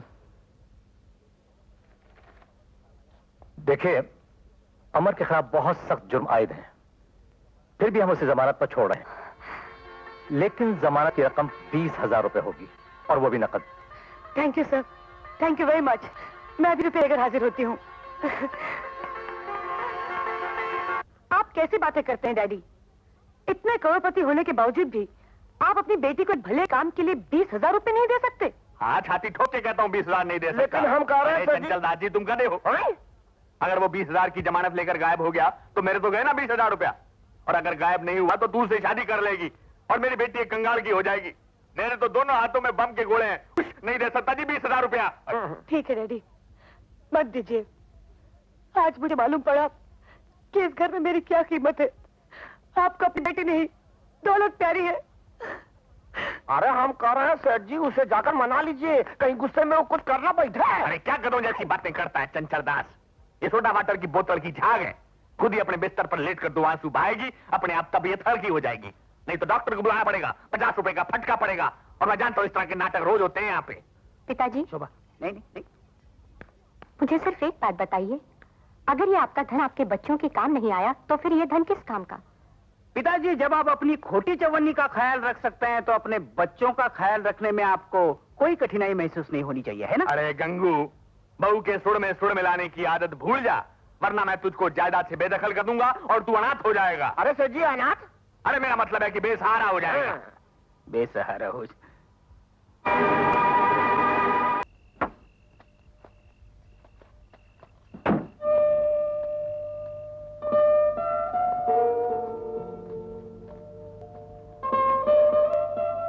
यूं अपने घर की तरफ क्या देख रही हो? राम, आखिर कब तक हम यूं छुप छुप के मिलते रहेंगे? मेरी माँ को अगर इस बात का पता चला तो मुझे घर से बाहर निकलने भी नहीं देंगी। माँ से बात क्यों नहीं करते? बस कुछ दिन और ठहर जाओ शीला। तुम नहीं जानती, मेरी माँ किसी हिटलर से कम नहीं है, इसलिए उनका मूड देखकर बात करनी होगी, वरना बात बिगड़ जाएगी। मुझे भी इसी बात करा है राम कि बात बिगड़ जाएगी। नहीं नहीं, बस कुछ दिन और, फिर मैं तुम्हें ब्याह कर यहां से ले जाऊंगा। I promise. ओके, अब तुम जाओ, बहुत देर हो चुकी है।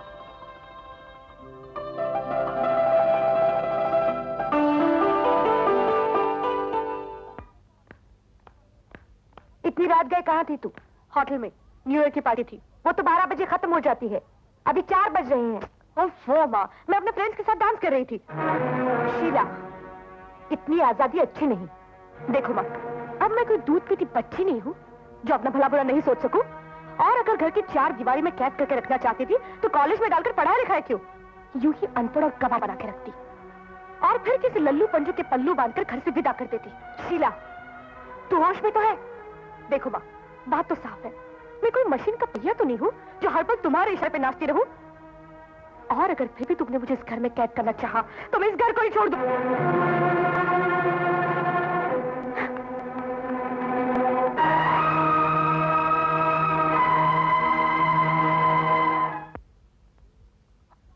शीला, चाय रखी है, पी लेना। माँ, मैं इस घर को छोड़कर हमेशा के लिए जा रही हूँ। मुझे ढूंढने की कोशिश नहीं करना, इसलिए कि अगर मिल भी गई तो वापस नहीं आऊंगी। देख रहे हो ना, बेटी भी छोड़कर चली गई, एक एक करके सब भी चले गए। बोलो, क्या दोष है मेरा?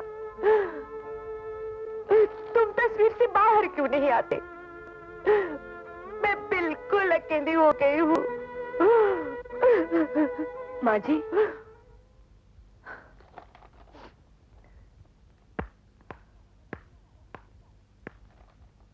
तुम्हारा अचानक कैसे आना हुआ? माँ जी, मैं अपने पिताजी का घर हमेशा के लिए छोड़कर आपके शरण में आई हूँ। नहीं नहीं, ऐसा न कर बेटी, ऐसा न कर। आप पर बोझ बन जाऊंगी, इसलिए आप ऐसा कह रही है। बोझ से डरने की बात एक माँ से मत कर। माँ तो बोझ को अपने अंग में छिपाकर जीना जानती है। तो फिर आप मुझे क्यों मना कर रही हैं? मैं नहीं चाहती कि जिस आग में मैं जल रही हूं उसमें तुम्हारे पिताजी भी जले। ये देखो, आज शीला भी घर छोड़कर चली गई।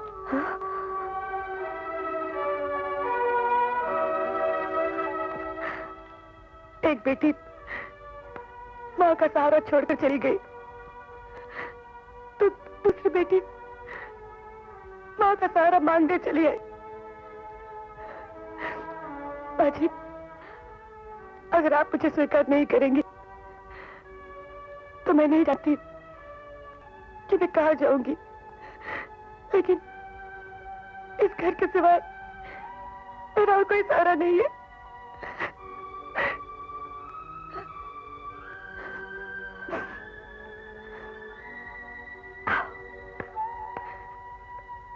देखा, तुम तो तस्वीर से नहीं निकले, लेकिन चांद अंधेरे से निकल आया।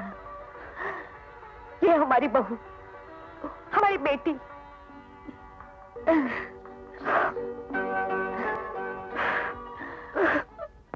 अरे आशा, कहां मर गई तू? आशा, आदतें खराब हो गई हैं, सबकी आदतें। आशा, वो किधर गई? अरे आशा, तू किधर है? सब एक एक करके चले जाएंगे पिताजी, और आप अकेले रह जाएंगे। और आपका ये बंगला है ना, बंगला, हंसता खेलता बंगला, एक भूत बंगला बन जाएगा। और आपकी हालत उस चमगादड़ जैसी होगी जो अकेला दीवारों पर सर टकरा टकरा कर जीता रहता है। देख लेना पिताजी। ऐसी हालत मेरी नहीं होगी, तुम सबकी होगी। देख लेंगे। गरीबी की दीवारों से टकरा कर एक दिन सब मेरे पास लौट कर आओगे। और यह शौक है ना, मेरे लिए ना सही मगर मेरी दौलत के लिए जरूर आएगा। देख लेना, इधर झक मारेगा। अच्छा। और ये आशा, अगर आज शाम तक नहीं आई तो देखना क्या तमाशा खड़ा करता हूँ। सारा इस खोपड़ी के कंप्यूटर में प्राण फिट है साईं, क्लियर कट फिट है, तुम देख लेना। चलिए माँ जी, उठिए और खाना खाइए। आज मैंने अपने हाथों से आपके लिए खीर बनाई है। अरे बेटी, खाने पीने के तो तुम्हारे दिन है और तुमने मेरे लिए खीर बनाई। मैं आपकी एक भी नहीं सुनने वाली। चलिए उठिए, दिन रात काम करते रहती हैं। उठिए, पहले पेट पूजा, उसके बाद काम दूजा। तब तक मैं आपके लिए कटिंग करती हूँ। खाएंगी या मैं खिलाऊं? देखो देखो बड़ी, खुद मालकिन बनकर खाना खा रही है और मेरी बेटी को नौकरानी बनाकर काम करवा रही है। आपने अपनी आंखों से देख लिया, जो मैं कहता था वही हो रहा है, क्लियर कट वही हो रहा है। डैडी, आप पुलिस लेकर यहाँ क्यों आए हैं? अरे अपनी बेटी को घर वापस ले जाने के लिए मैं पुलिस को क्या आर्मी को भी लेकर आ सकता हूँ। देखिए जनरल साहब, मेरा मतलब है इंस्पेक्टर साहब, ये औरत अपने स्मगलर बेटे से मेरी बेटी की शादी करवा के मेरी करोड़ों की जायदाद क्लियर कट हड़प करना चाहती है। डैडी, इंस्पेक्टर साहब, आप इस औरत को फौरन गिरफ्तार कर लीजिए और मेरी बेटी को मेरे घर पहुंचा दीजिए। इंस्पेक्टर साहब, मैं बालिग हूँ, पढ़ी लिखी हूँ, अपना भला बुरा अच्छी तरह जानती हूँ और मैं यहाँ अपनी मर्जी से आई हूँ। दुनिया का कोई भी कानून मुझे यहाँ से जबरदस्ती नहीं ले जा सकता। ये बिल्कुल ठीक कर रही है। अरे इसने अपने आप को बालिग कहा और आपने मान लिया। अगर कोई असल में बालिग है तो क्या सोने चांदी के ढेर से उठकर वो कीचड़ में बैठ जाएगा? सोने चांदी के ढेर से बड़ा कीचड़ और कोई नहीं। जो इंसान उसमें एक बार डूब जाता है तो उसकी आत्मा तक नली हो जाती है। आप ही बताइए इंस्पेक्टर साहब, एक बालिग लड़की को अपना पति चुनने का अधिकार है या नहीं? बिल्कुल है। अरे कैसे इंस्पेक्टर यार, हर चीज में हाँ कर देते हो। देखो सेठ जी, आपने तो कहा था आशा नाबालिग है और उसे जबरदस्ती भगाकर यहाँ लाया गया है। सब बातें गलत हैं, इसलिए मैं आपके लिए कुछ नहीं कर सकता।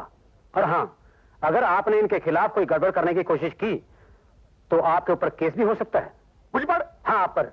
तुम इतना याद रखना, मैं आइसक्रीम की तरह पिघलने वाला नहीं, अपनी सारी जायदाद ट्रस्ट में कर दूंगा, मगर तुमको आधी खोटी चवन्नी अठनी एक पैसा नहीं दूंगा।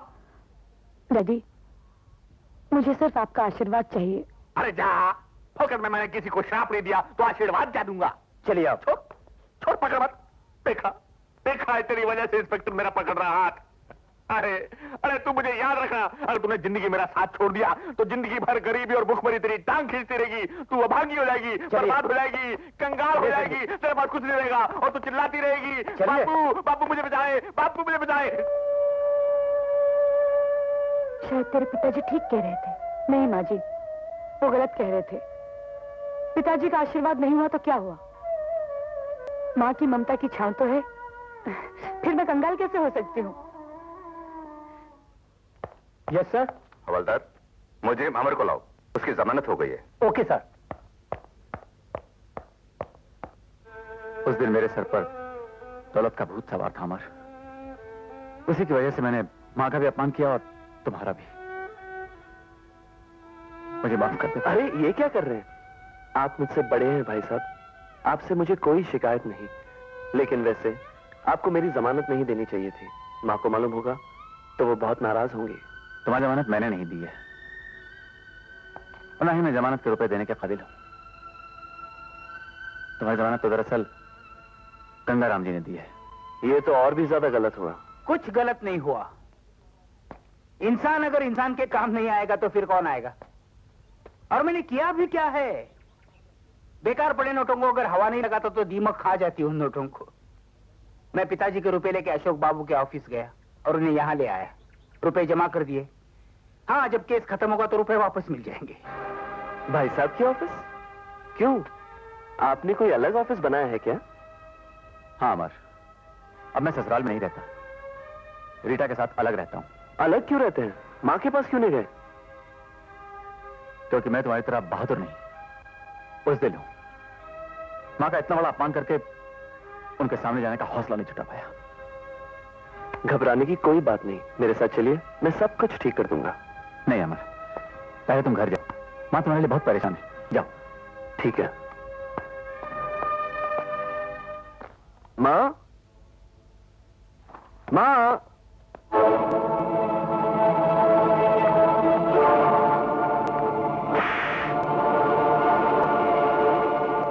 ये माँ की तरफ से बेटे को झूठ बोलने की सजा है।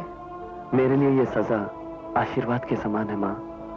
ये झूठ बोलना कहाँ से सीखा तूने? मेरे एक झूठ बोलने से अगर किसी का भला होता हो तो एक झूठ बोलना पाप नहीं होता माँ। आजकल माँ को भी उपदेश देने लगा है, क्यों? अपने इस बेटे की गलती को माफ कर देना माँ।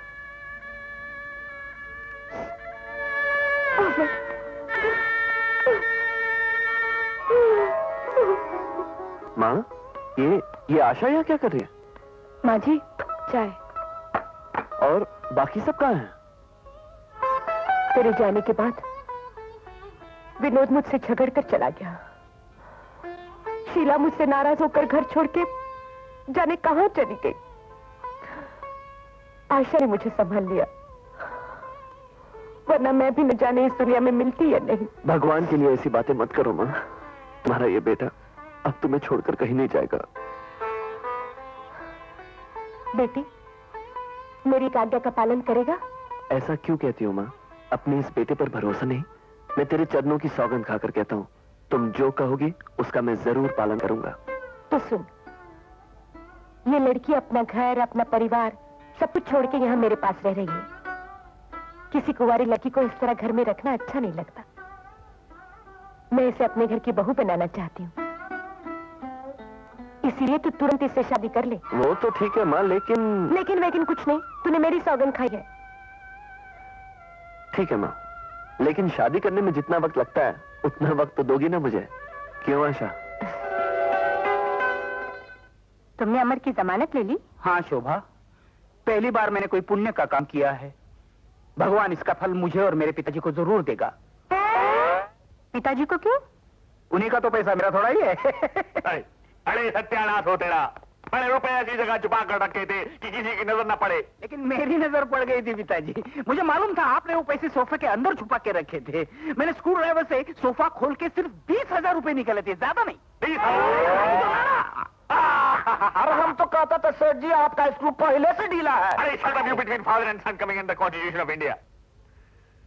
Gentlemen, ये सब इस बहू के पेट में पल रहे बच्चे का श्राप है, जिसने मुझे कंगाल करने का कार्यक्रम शुरू कर दिया है। ये बच्चा नहीं, शैतान है। ये आप क्या कह रहे हैं पिताजी? कान खोलकर सुन ले बहू, अगर इस बच्चे ने अपनी लीला इसी तरह शुरू रखी तो मैं इसके पैदा होने से पहले इसको खत्म कर दूंगा। Clear cut. सुन रहे हो तुम? हाँ सुन रहा हूँ। कॉमा और फुल स्टॉप के साथ सुन रहा हूँ। जिस घर में लोग मेरे बच्चे के खून के प्यासे हो, वहाँ मुझे नहीं रहना। अरे जाओ जाओ, धमकाती किसको? जाओ। शोभा सुन तो शोभा। पिताजी, जो अपने बेटे का नहीं हुआ वो मेरे बेटे का क्या होगा? आप कुरुक मुर्गी की तरह दौलत के अंडे पे बैठकर उसे सेकते रहो। दौलत तो पैदा होगी लेकिन औलाद नहीं मिलेगी। अरे जाओ जाओ, बीवी के लिए बाप को छोड़कर जाता है सारा जोड़ू का गुलाम, जो चंचरदार। हाँ जी सेठ जी। तू सारा गुस्से से सेठ जी बोलता है। मेरे को सब पता है कि तेरी नजर भी मेरे रुपए पर है। तू सोचता है कि मैं मर जाऊंगा तो मेरे रुपए पर कब्जा कर लेगा। नहीं, ऐसा नहीं होने दूंगा मैं। तू भी जा, भाग जा यहाँ से, भाग। सांप को नहीं डसता, आप तो इंसान होकर इंसान को डसते हैं। अरे आपने तो अपनी औलाद को नहीं छोड़ा। अरे ये घर नहीं है, तुम्हारी लालच और हवस की समाधि है। यहाँ पर किसी को चैन नहीं मिल सकता। अरे आप हमें क्या भगाएंगे? हम खुद ही आपको छोड़ के चले जाते हैं। हाँ? अच्छा चिल्ला कर गया था, लेकिन पैसा तो बच गया। अब इस घर में मैं रहूंगा और मेरी लक्ष्मी रहेगी। लक्ष्मी जी विकास मिल गया। हाँ क्या 420 वहाँ किसी दूसरी लड़की के साथ गुलछरे उड़ा रहा। मैं उसके सामने से गुजरा लेकिन पहचाना तक नहीं उसने। चलो देखते हैं उस। चलिए भजिया खाने में जो मजा है ना वो किसी वार्ड में। अरे मारा बाप अया तू करे। तुझे हीरो इसलिए बनाया है कि तू हाउसफुल शो छोड़कर इस लड़की के साथ गुलछर्रे उड़ाता रहे। कौन विकास? कौन हीरो? कौन सा हाउसफुल? कौन सा थिएटर? चरस भी क्या आया है क्या? तू चरस? अरे मारा बाप विकास, नाटक छोड़, हमारा साथ चल अंटे नाटक कर। लेकिन इनका नाम विकास नहीं है, इनका नाम तो गंगाराम है। बोल दे। गंगाराम? अरे तूने अपना नाम भी बदल दिया। बहन जी आप इसे नहीं जानती जितना मैं जानता हूँ। कितना जानता है रे तू? कितना जानता है? लगता है तुझे भी बहुत भूख लगी है। ये ले भजिया खा। शांति से भजिया भी नहीं खाने। चलो अरे विकास, विकास, पता नहीं कहाँ हमारा साथ चल नहीं तो क्या करेगा तू? क्या करेगा? जरा भजिया पकड़। क्या करेगा? क्या करेगा? क्या करेगा? तेरे सारे पोल खोल दूंगा। बहन जी, तुमको नहीं मालूम, हमारे नाटक कंपनी की एक छोकरी मीना के साथ इसका टाका है। मीना? ये मीना कौन है? देखो, मैं किसी मीना मीना को नहीं जानता। ये अरे मीना को नहीं जानते? नाटक वाली मीना को नहीं जानता? और सुनिए बहन जी, ये रोज रोज नई लड़कियों के साथ घूमता है। हमें क्या करना है? दिन में चाहे जो करे, रात को हमारे साथ नाटक करता रहे। तू मेरा क्यों सत्यानाश कर रहा है? भगवान के लिए इतना बड़ा झूठ मत बोल। मैं गंगाराम हूँ, मैं लालवानी का बेटा हूँ, ये मेरे पत्नी शोभा है और ये मेरे बच्चे की माँ बनने वाली है। समझा? मुझे मेरी बात तो सुन। तू बाद में मुझे मिल। शुभा, एक मिनट, मुझे ये तो बताओ सेठ जी, तुम्हारा ये नाटक रात को ही होता है ना? हाँ, तो अभी तुम ही बताओ, मैं किसी रात को तुम्हें छोड़ के गया हूँ? कभी भी नहीं। कभी नहीं ना? तो मैं तुम्हारा ही हूँ, इनका हीरो नहीं हूँ। यूं ही रोती है पगली कहीं की। चल। डायरेक्टर श्रीधर भाई, आंसू लफड़ा जी। सेठ जी, लगता है ये अपने विकास का हमशक्ल है। क्यों न विकास के न मिलने तक हम इसे ही अपना हीरो बना ले? अरे वाह, अरे वाह, हरी थे। क्या नाम है इसका? विकास। अरे गंगाराम, गंगाराम, अब क्या है? हमारा पर मेहरबानी कर। क्या करना है? हमारे नाटक कंपनी का हीरो बन जा। हीरो? हाँ। मैं? हाँ। एक काम करो, मेरे घर जाओ। मेरा बाप अच्छा एक्टर है। अच्छा? वो खुद अच्छा नाचता है और दूसरे को भी अच्छा नचाता है। जाओ। अरे मेरे बाप, तेरा बाप नहीं, तू चाहिए। मेहरबानी करनी। देख, रहम भी कर, दया करो। नाटक कंपनी में काम करने का 100 रुपए मिलेगा। नहीं चाहिए। 200 नहीं चाहिए बोलाना। 300। अरे नहीं चाहिए बोलाना। 500। अब इससे आगे हम नहीं देगा। हाँ बोल। हाँ हाँ हाँ हाँ हाँ 5। हाँ, 1 शो का। महीने में 10 शो होता है। 1 शो का 5 तो 10 शो का 5000 हो गया। शुभा, ये धंधा कोई बुरा नहीं है, ये सब पेट वाले की करामत है। बाहर आने के पहले उसने चमत्कार दिखाना शुरू कर दिया। चुप रहे। ठीक है, मंजूर है। मैं ऐसी एक्टिंग करके बताऊंगा कि सारी पब्लिक का बैंड बज जाएगा। डॉक्टर साहब, मुझे चक्कर आ रहे हैं, आप मुझे फटाफट ठीक कर दीजिए, मैं आपको 1.5 दाड़ा आशीर्वाद दूंगा। सेठ जी, आपका ब्लड प्रेशर काफी हाई है। कौन हाई है? Blood pressure. ब्लड। मैं आपको ये दवाइयां लिख देता हूँ, आप इन्हें मंगवा लीजिएगा। डॉक्टर साहब, आप मंदिर जाते हैं ना? हाँ, क्यों? तो यहाँ से जाने के बाद आप मंदिर में चढ़ाने का प्रसाद चढ़ा लेना और भगवान से प्रार्थना करना कि मैं ठीक हो जाऊं, फिर तो दवाई की कोई जरूरत नहीं ना पड़ेगी। आप अपनी जान ही देना चाहते हैं तो आपकी मर्जी। अरे नहीं नहीं डॉक्टर साहब, मैं क्लियर कर नहीं मरना चाहता। ठीक है, तो फिर मेरी फीस दे दीजिए, मैं चलता हूँ। डॉक्टर साहब, ऐसा करते हैं, आप बाजार से मेरी दवाइयाँ मुझे भेज देना, मैं दवाइयों की कीमत और आपकी फीस आपको भेज दूंगा। आप घबराइए नहीं, 10-10 पैसे करके आपके सारे पैसे चुका दूंगा डॉक्टर साहब। सेठ जी, इतनी कंजूसी भी अच्छी नहीं है, दवाइयाँ तो आपको ही लानी पड़ेंगी। यह मेरा काम नहीं है कि दवाइयाँ भी मैं मंगवा कर दूं। रही मेरी फीस, देनी है तो दे दीजिए, वरना कल से मैं यहाँ नहीं आऊंगा। अरे नहीं आओगे तो क्या होगा? मुंबई के बाकी डॉक्टर मर गए हैं क्या? ओहो सेठ जी, मैंने जिंदगी में बहुत से मरीज देखे हैं, लेकिन तुम जैसा पैसे का लालची कभी नहीं देखा। अरे मैंने भी तुम्हारे जैसा डॉक्टर कभी नहीं देखा कि मरीज मर रहा हो, तुम चले जा रहे हो, और जाने वाले हो फिर तो लौट के आ रहा है। अरे तेरा सत्यानाश हो जाए डॉक्टर, तू भी आज बीमार पड़ेगा। अरे चलो, दवा की पर्ची तो मुफ्त में मिली, लेकिन दवा लाएगा कौन? चंचल दास भी नहीं आया। अरे मैंने निकाल दिया तो क्या हुआ, उसे आना तो चाहिए था ना। मेरा तो कोई भी नहीं रहा। कह लो कोई बात नहीं, आएंगे, सबके सब आएंगे। मैं कोई कंगाल थोड़ी हूँ, मैं तो करोड़पति हूँ। अरे उनको आना पड़ेगा। आज शायद होगा वहां मक्की तो आएगी, जब भूखे मरेंगे तो सबके सब आएंगे। अरे माल में बड़ी ताकत होती है, बड़ी ताकत होती है लालवनी, तू खुद उठ जा दवाई लाने के लिए। अरे ये तो वाकई तबीयत बहुत खराब है यार। सेठ ईशमदास लालवानी कौन? क्या हुआ? अरे लालवानी, तू उधर क्या खड़ा कर रहा है? तेरा बेटा है, बहू है, बेटियां हैं, दामाद है, लेकिन आज तेरा कोई नहीं। तू धनवान नहीं सेठ लालवानी, तू कंगाल है। नहीं। हाँ तू कंगाल है। मैं कंगाल नहीं हूँ, मैं धनवान हूं और धन में बहुत शक्ति है। मैं कुछ भी कर सकता हूं, कुछ भी कर सकता हूं मैं। अच्छा तो ठीक है, एक काम कर, अपने नोटों से क्या कि तेरे लिए बाजार से जाकर दवा खरीद लाएं। वो नहीं ला सकते। तेरे पास दवा की पर्ची तो है लेकिन दवा नहीं। तेरे पास करोड़ों रुपया तो है लेकिन भूख मिटाने के लिए एक रोटी का टुकड़ा नहीं है। तू करोड़पति नहीं है लालवानी, तू कंगाल है। दुनिया का सबसे बड़ा कंगाल, दुनिया का सबसे बड़ा कंगाल।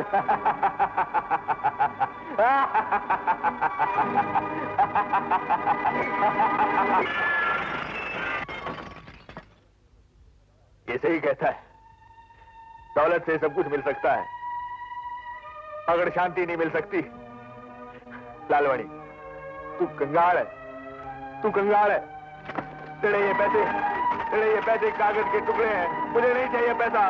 तू कंगाल है लालवानी, तू कंगाल है। तेरे पास कोई पैसा नहीं, तू कंगाल है। चंचलदास मुझे मेरे बच्चों के पास ले चल। मैं अकेला रह गया, मुझे मेरे बच्चों के पास ले चल चंचलदास। अरे लगता है सेठ जी बेहोश हो गए। बेहोश नहीं हुए, आज सचमुच में होश आ गया। शीला, देखो कौन आया है। भैया, शीला, भैया, ए रो मत शीला, रो मत। कैसे हो भैया? अच्छे तो हो ना? अच्छा हूँ, लेकिन तू घर छोड़कर क्यों चली आई? यही गुस्से में चली आई थी भैया, लेकिन वो मेरी भूल थी।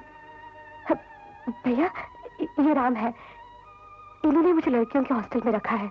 क्या रिश्ता है तुम्हारा शीला के साथ? देखिए भाई साहब, अगर आप जानना ही चाहते हैं राम। तो एक मिनट शीला, मुझे बोलने दो। इसमें डरने की कौन सी बात है? मैं शीला से शादी करना चाहता हूँ। अगर तुम्हें शीला से शादी करनी है तो अपने घर वालों को हमारे यहाँ क्यों नहीं भेजते? मैं माँ को लेकर आपके घर आने ही वाला था, लेकिन उससे पहले ही शीला घर छोड़कर आ गई। दुनिया के सामने अगर इज्जत की जिंदगी गुजारना चाहते हो तो अपनी माँ को लेकर हमारे यहाँ चले आना। चलो शीला। राम, ये देखो माँ, कैसा बनाया मैंने। अरे वाह, तू तो एक्सपर्ट हो गई। माँ देखो कौन आया है। इसे यहाँ क्यों ले आए हो? इस घर में इसके लिए कोई जगह नहीं। माँ, जिसे अपने किए पे पछतावा हो उसे माफ कर देना चाहिए। बेटी, माफ तो इंसान को किया जाता है। अब मेरी बेटी, लगता है मेरे घर में 3 सपोलों ने जन्म लिया है। इन सपोलों ने बसने के अलावा और कुछ किया ही क्या? पर लगते ही बेटे उड़ गए। इस लड़की पर भरोसा था मुझे, लेकिन इसने भी मुझे किसी से आंख मिलाकर बात करने के काबिल नहीं छोड़ा। माँ, ये शीला की नादानी थी। जज्बात में ये अपने आप पर काबू नहीं पा सकी, घर छोड़कर हॉस्टल में रहने गई। और जब इसे अपनी गलती का एहसास हुआ तो फौरन तुम्हारे चरणों में लौट आई है। ये दोबारा ऐसी गलती नहीं करेगी माँ, इसे माफ कर दो मेरी खातिर। अरे मेरा मुंह क्या देख रही हो? चलो माँ के पैर छुओ, चलो। माँ, मुझे माफ कर दो माँ।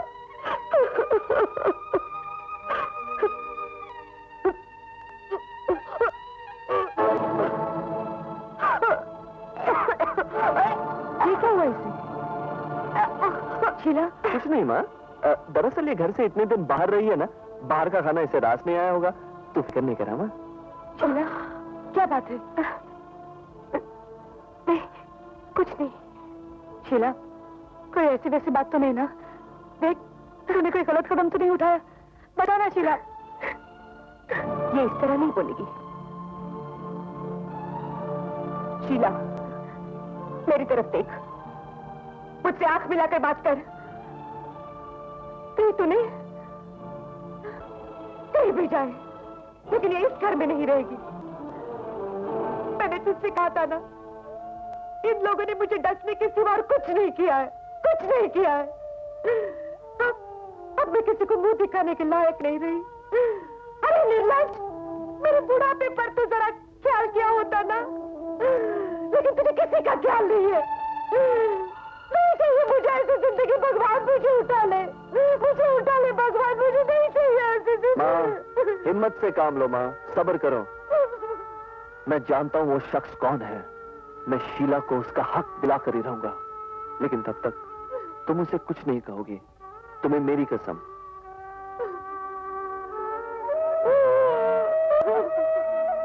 इस बात का क्या सबूत है कि तुम्हारी बहन के पेट में जो बच्चा है वो मेरे बेटे का है? मैडम, दुनिया को दिखाने के लिए किसी भी माँ के पास यह सबूत नहीं होता कि उसके पेट का बच्चा किसका है। जो माँ कहती है वही दुनिया मान लेती है, वही बच्चा मान लेता है, और इसी से औरत की आबरू कायम है मैडम। जिसकी बहन कुंवारेपन में ही माँ बनने वाली हो और उसका भाई आबरू की बात करे तो अच्छा नहीं लगता। माँ, शीला ऐसी लड़की नहीं है, वो हर मामले में बेकसूर है। जरा सोचो माँ, मेरी गलती से उसके दिल पर क्या गुजर रही होगी। राम, दुनिया में दो किस्म के आदमी होते हैं। एक तो दूसरों को जहर पिलाकर उन पर काबू कर लेते हैं, दूसरे वो जो खुद जहर पीते हैं और दूसरों को वश में कर लेते हैं। गरीब ऐसे ही होते हैं बेटे। उसने भी जानबूझकर तुम्हें नजदीक आने की दावत दी होगी ताकि वो तुम्हारे बच्चे की मां बन जाए। इससे तुम उस पर दया करने लग जाओगे, तुम उससे शादी करोगे और वो लाखों की मालकिन बन जाएगी। हमारा खानदान गरीब जरूर है, लेकिन गरीबी इतना डंक नहीं मारती कि हम दौलत के लालची हो जाएं। अच्छा होता कि तुम दौलत के लालची होते, फिर दौलत कमाने की सोचते, और इस वक्त गर्दन उठाकर बराबरी की हैसियत से बात करते। माँ, मोहब्बत में अमीर गरीब ऊंच नीच नहीं देखी जाती, लेकिन शादी में हैसियत देखी जाती है। मुझे तुम लोगों से 1 लाख रुपए चाहिए। 1 लाख? ये तो दहेज हो गया। तेरे लिए दहेज मांगना होता तो 20 लाख रुपए मांगती और तिजोरी के मुंह खुल जाते। तुम चुप क्यों हो गए? याद रखो अमर, 2 दिन के अंदर अगर 1 लाख रुपए नहीं मिले तो इस बंगले की तरफ आंख उठाकर भी नहीं देखना।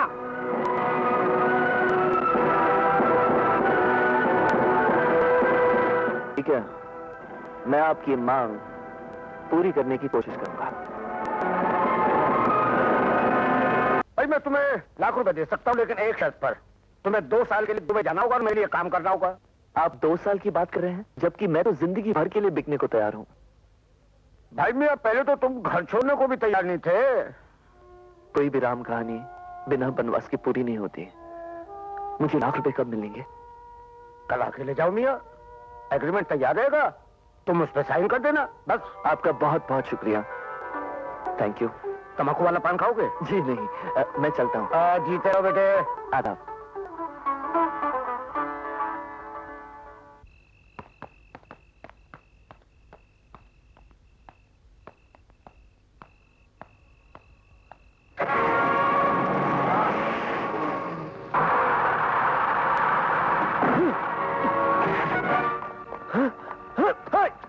कौन हो तुम लोग? ये क्या हो रहा है?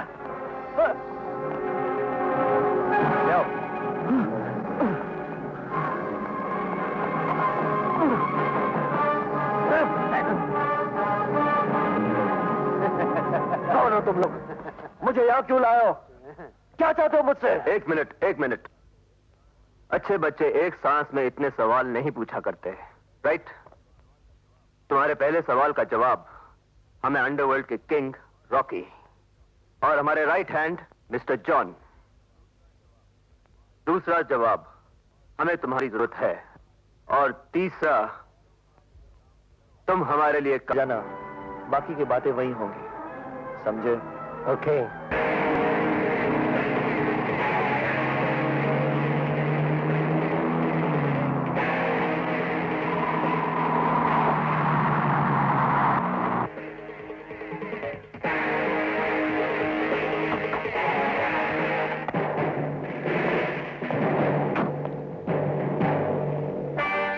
John,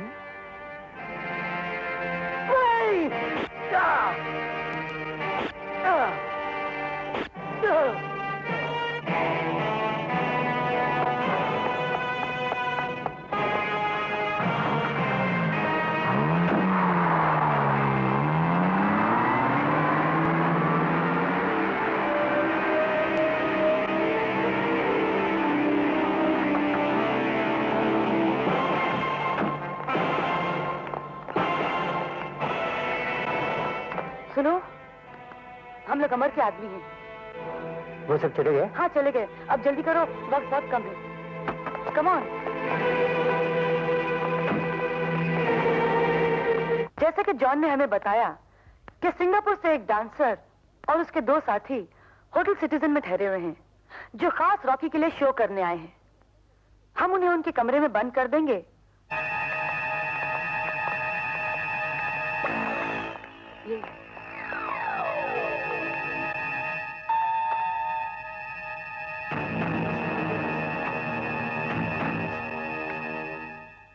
yes? लो, यस कह रही है। ए, तू कौन है? What nonsense!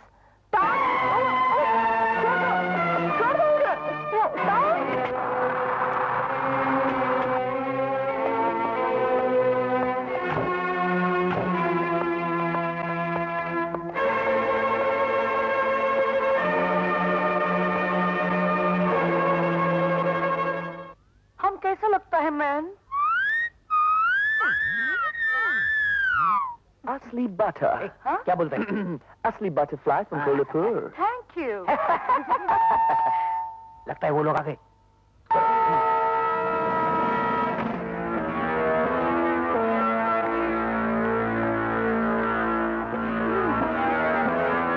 यस? क्या तुम ही मिस बटरफ्लाई हो? नहीं तो हम तुमको मधुमक्खी लगता है? कई को पूछा? ऐसे ही पूछा। चलो, तुम लोगों को बॉस ने बुलाया है, शो का वक्त हो गया। शोखा, तुम लोग जाके लॉबी में वेट करो, हम रेडी होकर आता है। जाओ। भागो।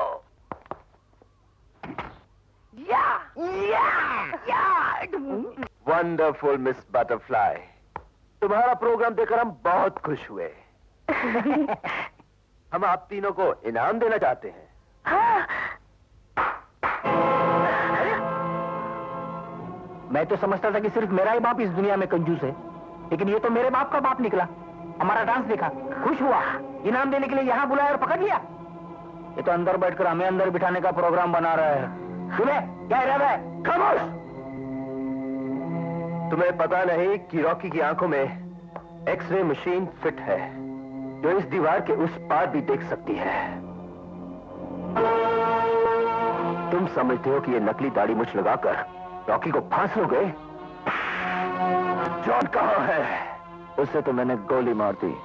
ज्यादा चालाक बनने की कोशिश मत करो।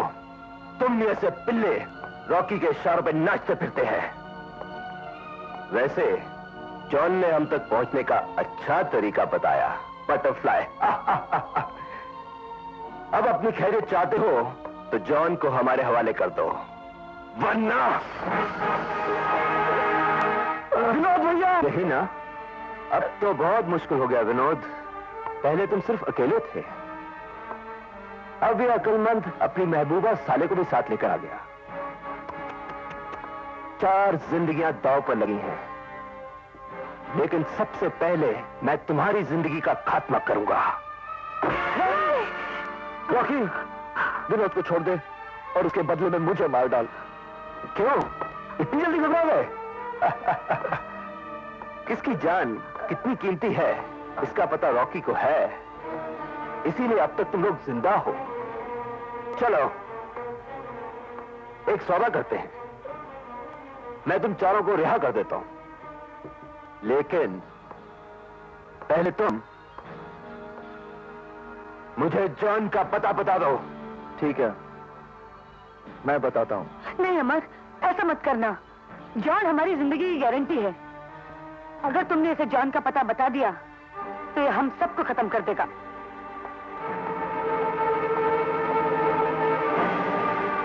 ठीक है, तो एक एक करके अपना अंजाम देखो। जॉन हाजिर है सर, लेकिन अब की बार जॉन की जान का सौदा बहुत महंगा पड़ेगा तुमको।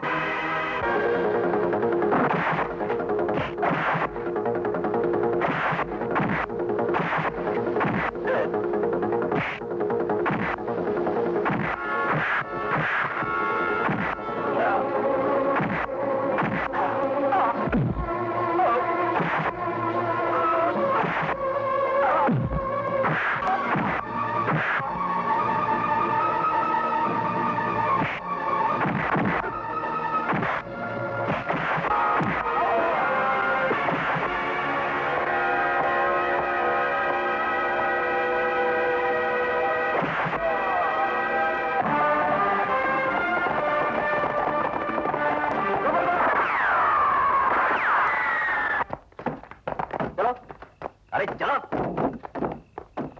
चलो अंदर।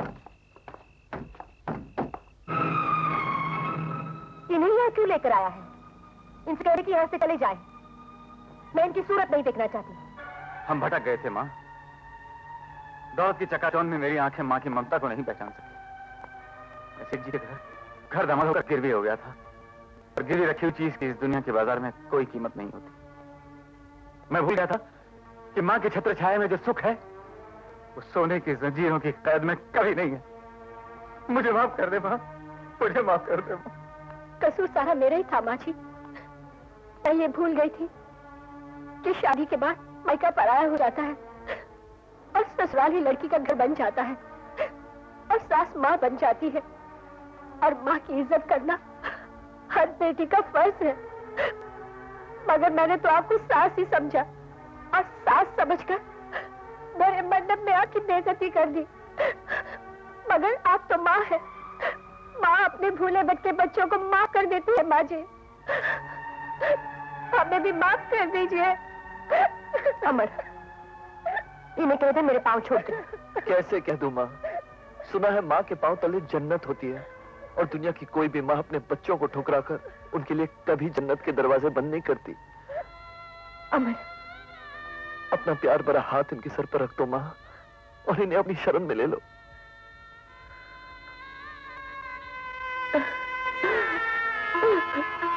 मेरे बच्चों, माँ जी।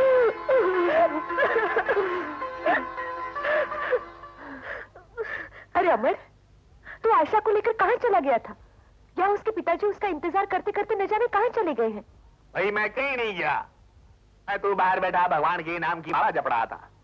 डैडी, आप और ये माला? अरे आशा बेटी, अपने पापा का प्रायश्चित करने के लिए सेठ जी भगवान की माला जप रहे हैं। अरे तुम चुप करो नहीं चंचल दास, कितना बोलता है। अरे आप लोग ऐसे मेरी तरफ आंखें फाड़ फाड़ के क्या देख रहे हो?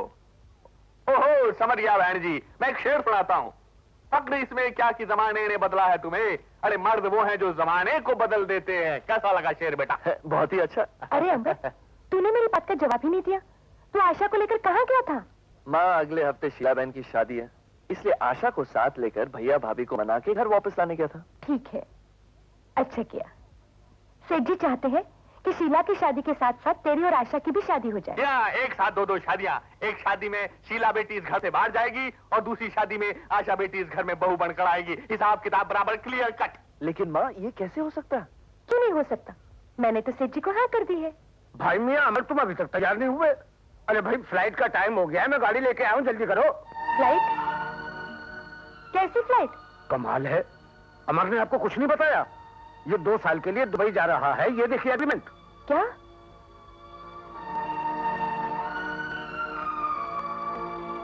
ये नहीं हो सकता।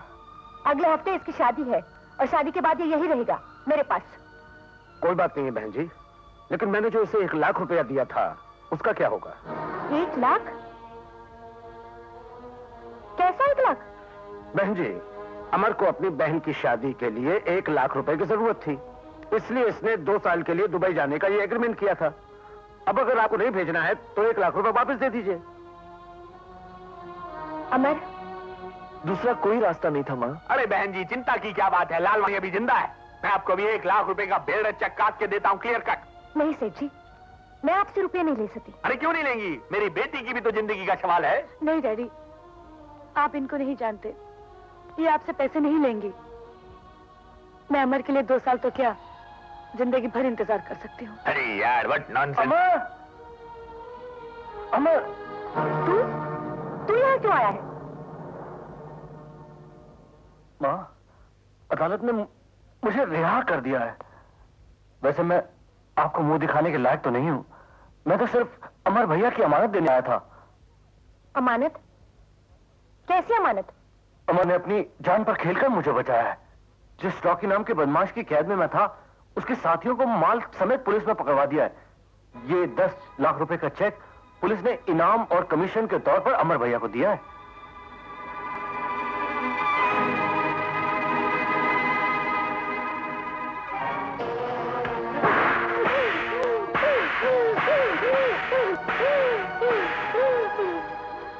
झूठी, अरे भी समझता है तू अपने आप को? मुझसे पूछे बिना लाख रुपए का दहेज देना मंजूर करेगा? तू इस लाख रुपए के लिए 2 साल के लिए दुबई जाएगा? हाँ? मुझे कहेगा भैया और भाभी को मनाने गया था, और फिर खुद गुंडों के साथ मारामारी करके अपनी जान जोखिम में डालेगा। क्यों? क्यों चुप है आप? ये कैसा बेटा ले आए हैं आप? जो अपने लिए कभी कुछ नहीं सोचता, कुछ नहीं करता, जो कुछ भी करता है सब दूसरों के लिए, सब दूसरों के लिए।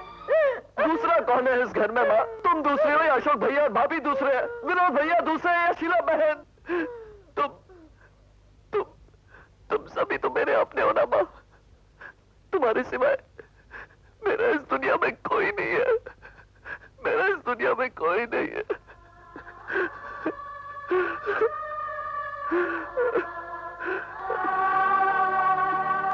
माँ,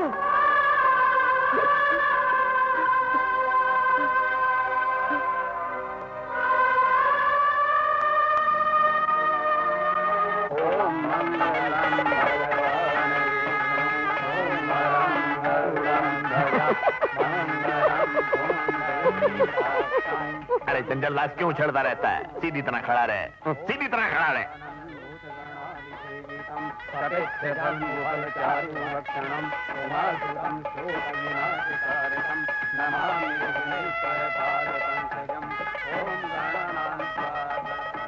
बहन जी, ये लीजिए। ये क्या है? ये 1 लाख रुपए हैं। अरे, पर आप इसे वापस क्यों कर रही हैं? मेरे बेटे राम की ये शर्त है कि जब तक मैं दहेज के 1 लाख रुपए वापस नहीं करूंगी, वो बहू को घर नहीं लाएगा। शारदा बहन, मुझे माफ कर दीजिए, मैं बहुत शर्मिंदा हूँ। अरे अरे, ये क्या कर रही हैं आप? आपको तो खुश होना चाहिए कि राम ने आपको सही रास्ते पर चलने की राह बताई और दहेज के पाप से बचा लिया। अरे चंचल दास, ये दुर्गा देवी ने शारदा देवी के हाथ में क्या दिया? वो 1 लाख रुपए दहेज के वापस कर दिए। अरे अरे अरे, बड़ी बेवकूफ औरत है। मैं होता तो 1 पैसा ना देता। सेठ जी, फिर आपने लालच की बात की? अरे चंचल दास, अकड़ की बात करा कर। आदमी हूँ, बदलने में थोड़ा टाइम तो लगेगा ना। पिताजी, अब ये गंगाराम के हाथ में क्या पैकेट है? पिताजी, पिताजी, अरे बड़ी, इस पैकेट में क्या है? ये तोलाराम के बेटे गंगाराम का बेटा राजा राम। अरे तो शॉर्टकट में बोल, मेरा पोता है।